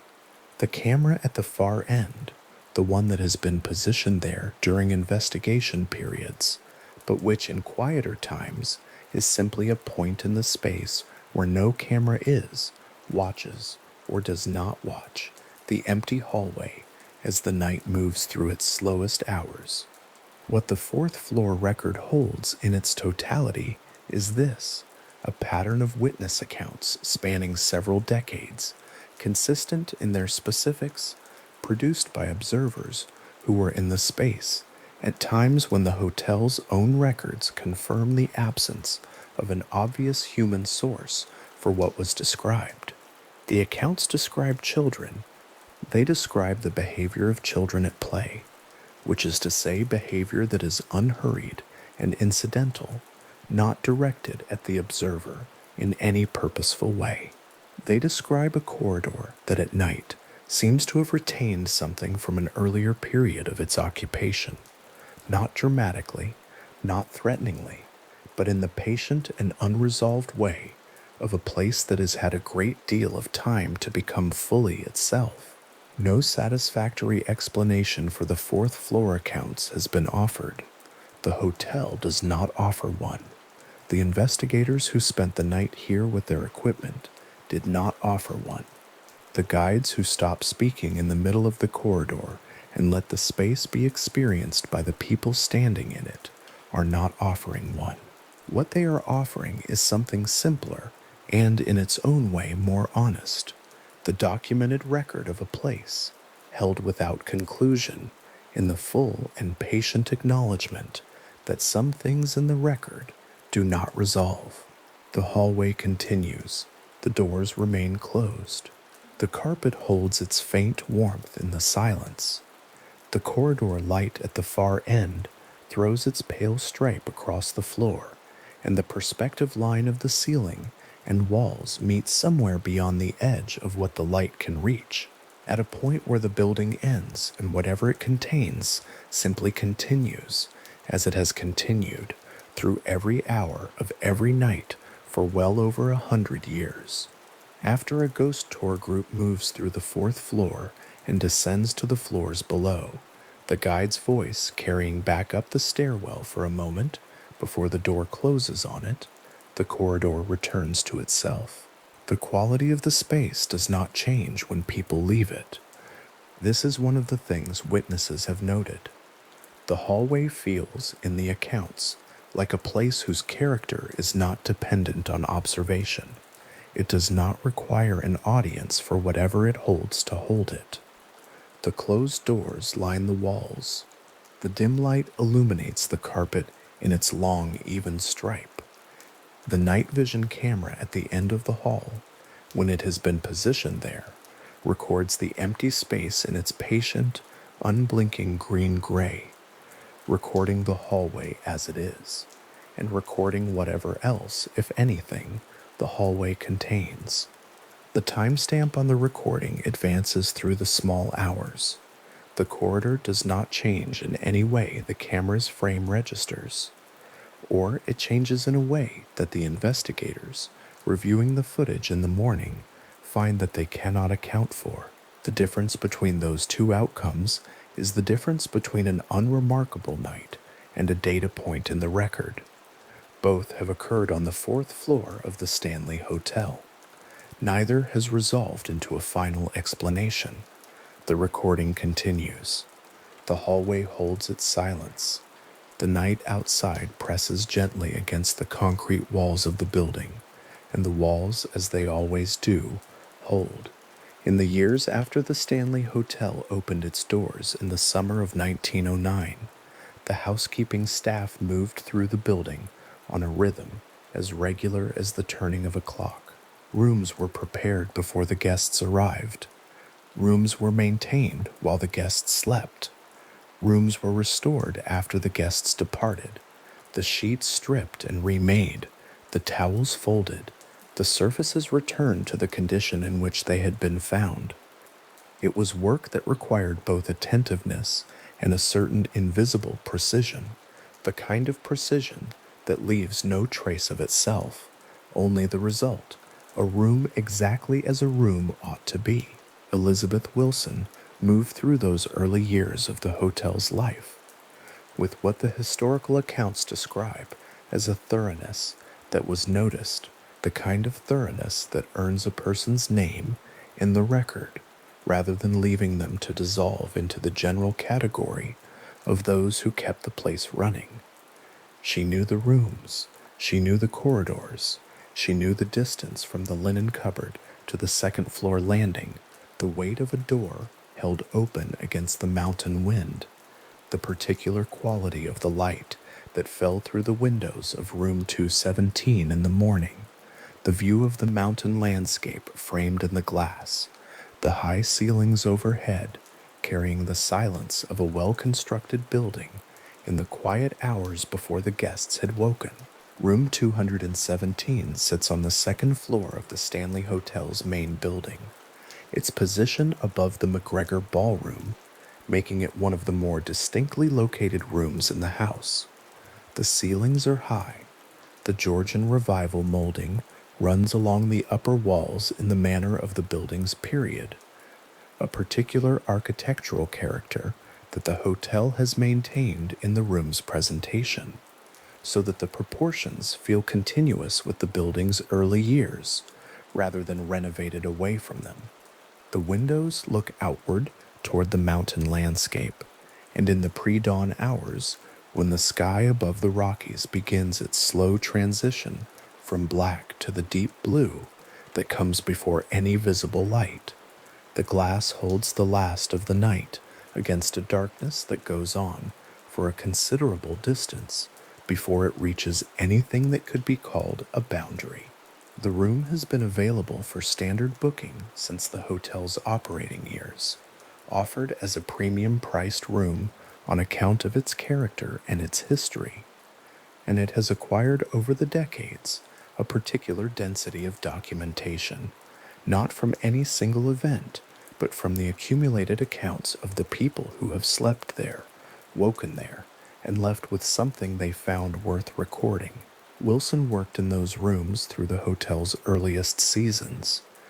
The accounts that survive her describe her approach to the work in terms consistent across sources: thorough, attentive, committed to the condition of the spaces she maintained, in a way that went beyond the minimum the position required.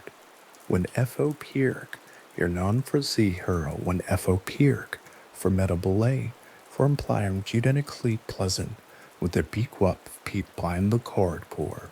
Stanley is recorded as having personally funded her medical treatment following the 1911 explosion in room 217. When the gas ignited, the floor gave way, and she fell through to the ceiling of the ballroom below, her ankles broken, her hands burned.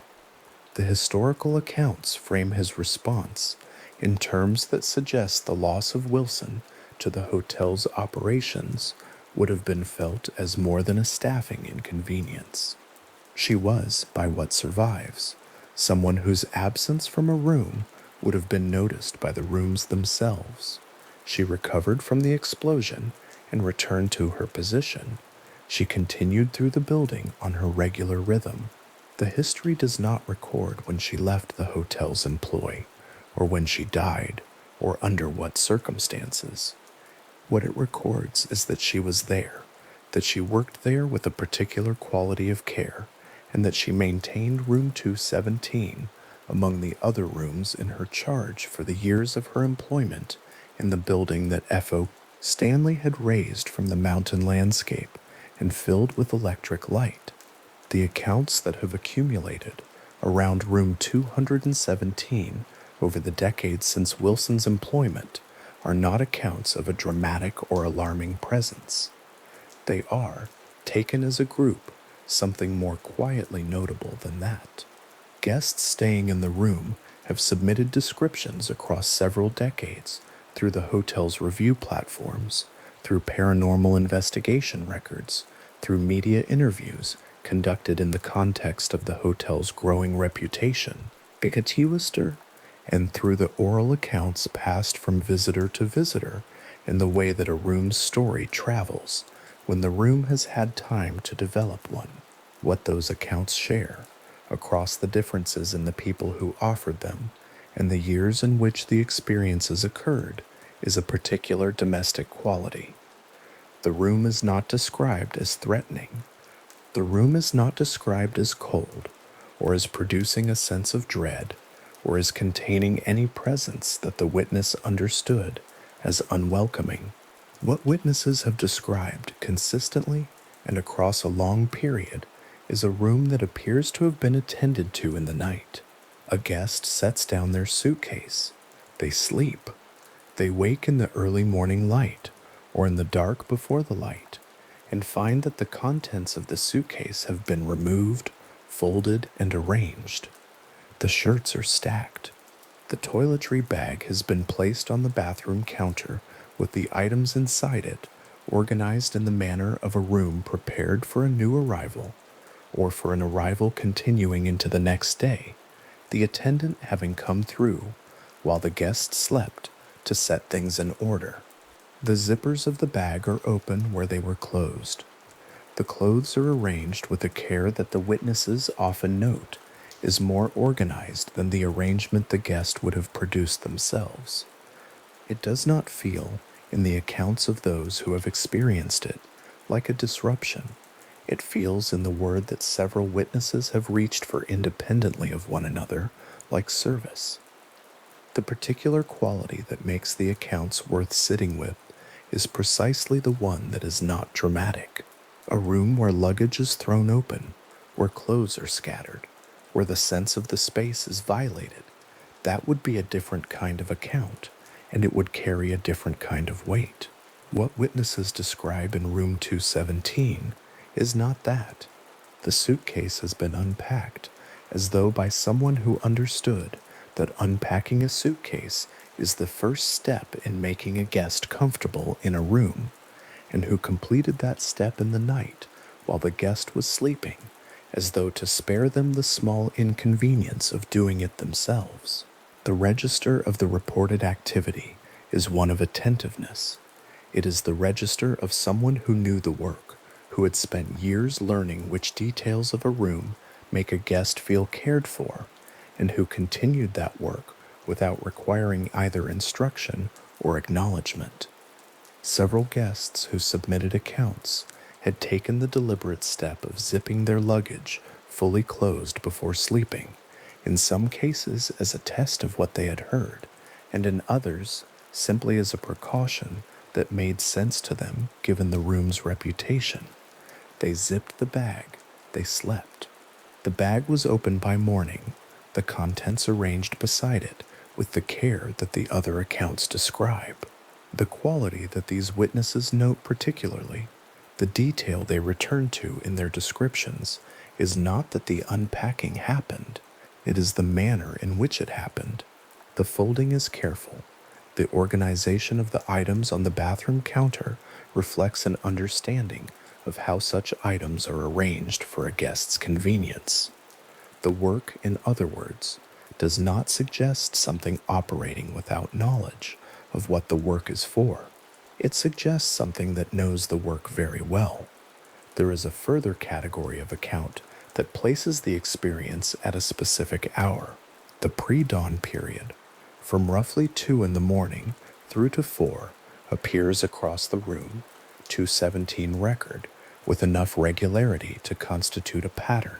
Witnesses describe lying in the particular half-waking state that the early morning produces in an unfamiliar room, the building around them settling into its nighttime quiet, the mountain dark outside the windows complete and still. In that state, they have described the sensation of weight settling onto the edge of the bed, in the way that weight settles when a person sits carefully on a surface they do not wish to disturb. They have described the sound of quiet movement near the closet or the bathroom, movement that does not startle, that does not arrive with any quality that the witnesses characterize as threatening, but that is present, audible, felt, close enough to be distinct from the general sounds of an old building at night. In a smaller number of accounts, witnesses describe an impression at the periphery of their vision, a form, human in its outline, near the closet or the door to the bathroom, visible for the moment before the witness turns to look directly at it, and not there when they do. The accounts note, with a consistency that is itself part of the record, that the impression does not produce fear. Several witnesses describe the feeling that attends it as something closer to the feeling of recognizing that one is not alone in a room, a neutral recognition, a small adjustment in the understanding of one's circumstances, without the alarm that might accompany such a recognition in a different context or a different kind of account. The form, where it is described, is not looking at the witness. It is oriented toward the room, toward the suitcase, toward the closet, toward the bathroom counter, where the toiletry items will have been arranged by morning. It is, in the witness's own words, going about its business. Elizabeth Wilson's name appears in these accounts not as something imposed on the experience after the fact, but as something the experience itself seems to call for. The hotel's ghost tour programming names her explicitly as the presence associated with room 217, and the guides who present the accounts to visitors are trained to ground the characterization in the documented record of Wilson's employment, to present her not as a generic haunting, but as a specific woman with a specific history in this specific building, whose work in room 217 is a matter of record before any paranormal account of that room exists. The characterization the hotel offers is not one of a sorrowful presence or a restless one. It is one of a person who, to whatever extent the accounts describe a presence at all, appears to be doing what she always did, attending to the room, maintaining it, making it ready. The distinction the hotel makes between Wilson's reported presence and the more dramatic categories of paranormal account is worth noting as a feature of the record. The room's reputation is not built on dramatic events. There is no account of furniture moved with force, no account of communication attempted or demands made, no account of any witness leaving room 217 feeling that something in it wished them harm or wished them gone.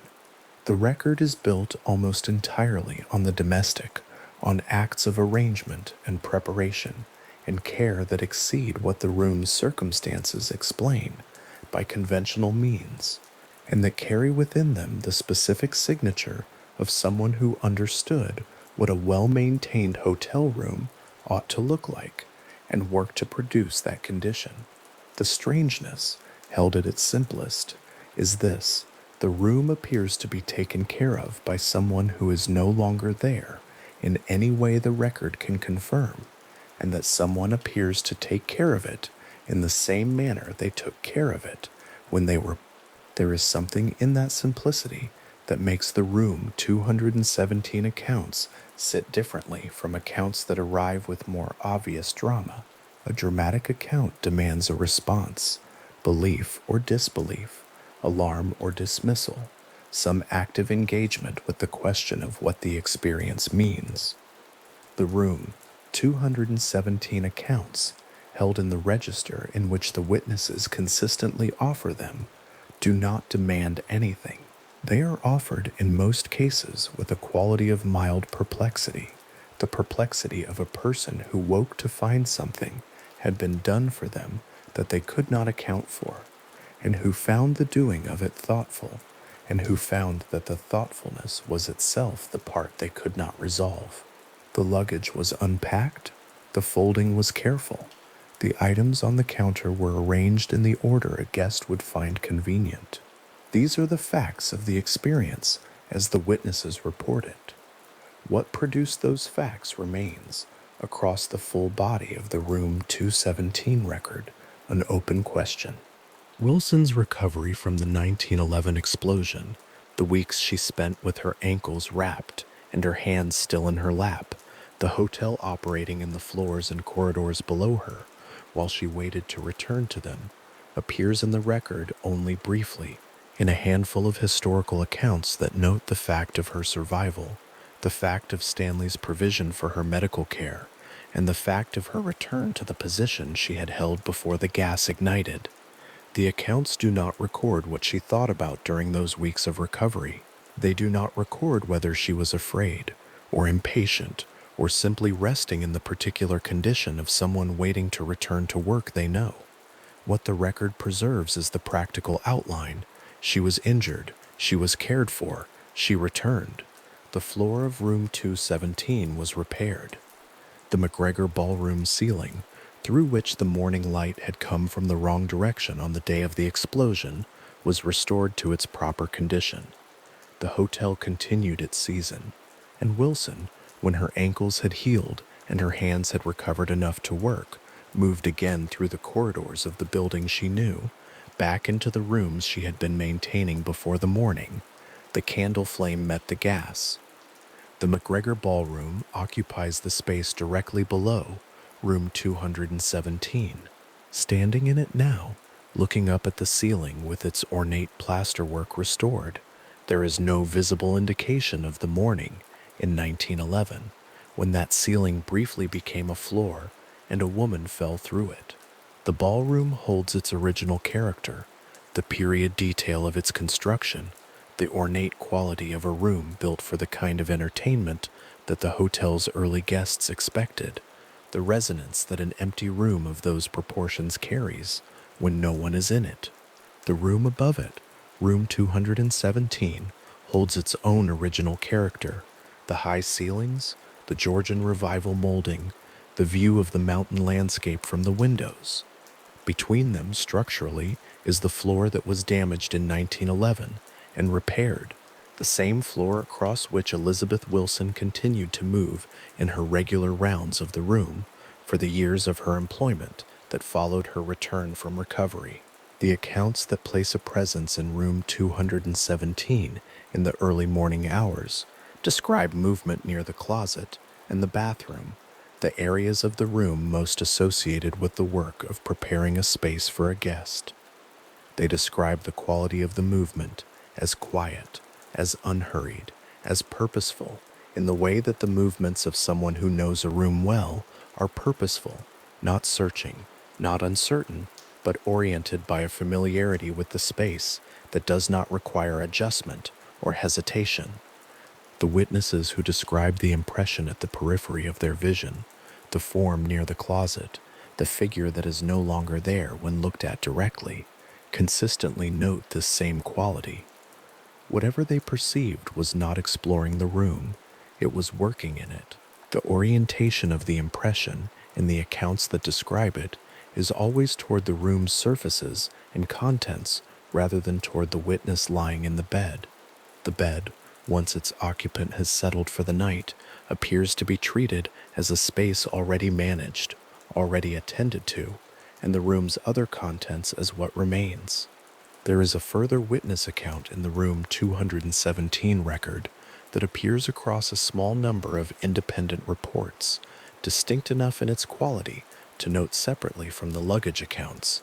These witnesses describe being in the pre-dawn half-waking state and becoming aware of a sense of consideration, of someone in the room being aware of them in the way that an attendant in a room is aware of a sleeping guest, without any intention of disturbing them. Not a watching in the sense of scrutiny, more a monitoring in the sense of care. The guest is asleep, the room is being maintained around them. The person attending to the room is aware that the guest is there and is moving accordingly, carefully, quietly, without disturbing the sleep the guest is in. Several witnesses note that this awareness of being cared for in the room, of someone moving through the space with attention to their rest, was what they carried away from the experience most strongly, more strongly even than the fact of the rearranged luggage or the sound of movement. The feeling of having been looked after. The Stanley Hotel's ghost tour comes through room 217 on most evenings throughout the operating year. The guide stops in the doorway. The room behind them is dark at that hour, or partially lit, the corridor light falling into it at an angle. The visitors stand in the hallway and listen to the account of Elizabeth Wilson, the 1911 explosion, the recovery, the return, the decades of reported activity that the room has accumulated in the century, and more since Wilson worked in it. The guide speaks her name in the way the hotel's programming has instructed, grounding the account in the documented history before the reported activity, presenting her as a real person before presenting her as a reported presence. The brass room number is at eye level on the door, dulled slightly with the age of the fitting, catching the hallway light in the particular way that a brass surface catches light from an angle. The room itself, through the open door or through the window in it, is simply there, waiting, in the way that rooms wait, in the way that the room has waited since 1909 for the next person to enter it. What is notable about the room 217 account, considered from the widest available angle, is its continuity. The room has been available for booking throughout the hotel's operating life. Through the years of financial strain that followed the 1926 sale, through the property's various ownership transitions, through the periods of reduced operation and the periods of renewed tourism that the hotel's literary and paranormal reputation has brought. The accounts of the room's reported nocturnal activity have accumulated across those different eras, offered by guests who arrived with different prior knowledge of the room's reputation, some who had heard nothing, some who had read extensively, and who reported, in most cases, the same category of experience. Luggage attended to, clothing arranged, items organized with a care the witness associated with service rather than disturbance. The particular quality of the pre-dawn hours in that room, the quiet wait at the edge of the bed, the sound of movement near the closet, the impression at the periphery that carries with it the unmistakable quality of someone at work. The rooms of the Stanley Hotel have been made and remade thousands of times since Wilson moved through them in the years after 1909. The beds have been stripped and remade by the successive generations of staff who followed her into the building, the surfaces wiped clean, the towels replaced, the windows opened to the mountain air and closed again against the mountain cold. The McGregor Ballroom has been set for events and cleared after them, and set again, the chairs arranged and rearranged across a century of evenings. The fourth-floor corridor has been walked by guests and staff and investigators and tour groups in sufficient number that the carpet carries the record of it in the way carpets do. The hotel's concrete and steel frame, unusual for its era, and the reason the building stands in the condition it does, has held all of it.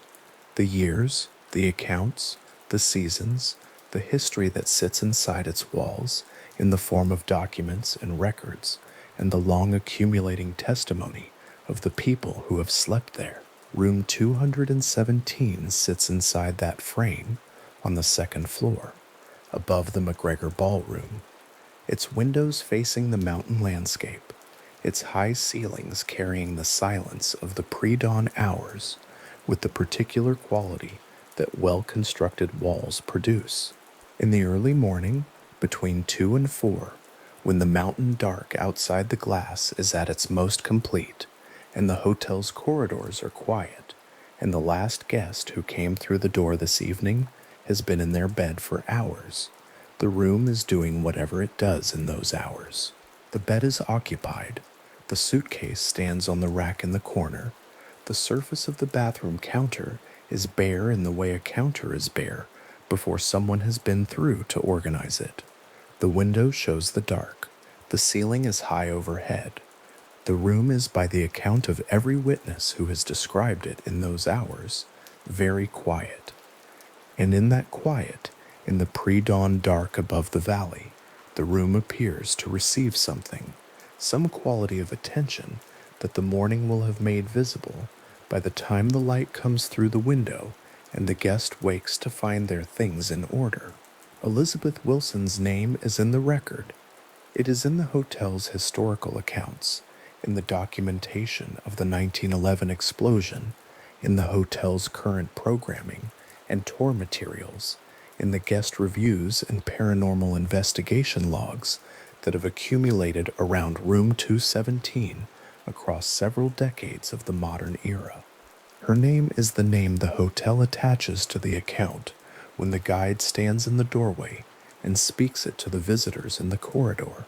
It is the name that guests who have read the room's history carry with them when they set their suitcase on the rack and zip it closed before sleeping to see what the night produces.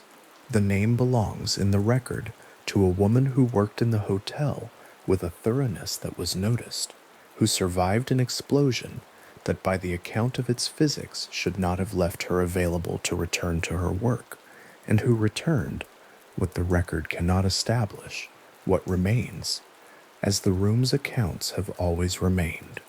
A question rather than a conclusion is what, if anything, of that attentiveness and that thoroughness and that particular quality of care for the spaces she maintained has continued past the end of the period the historical record can trace.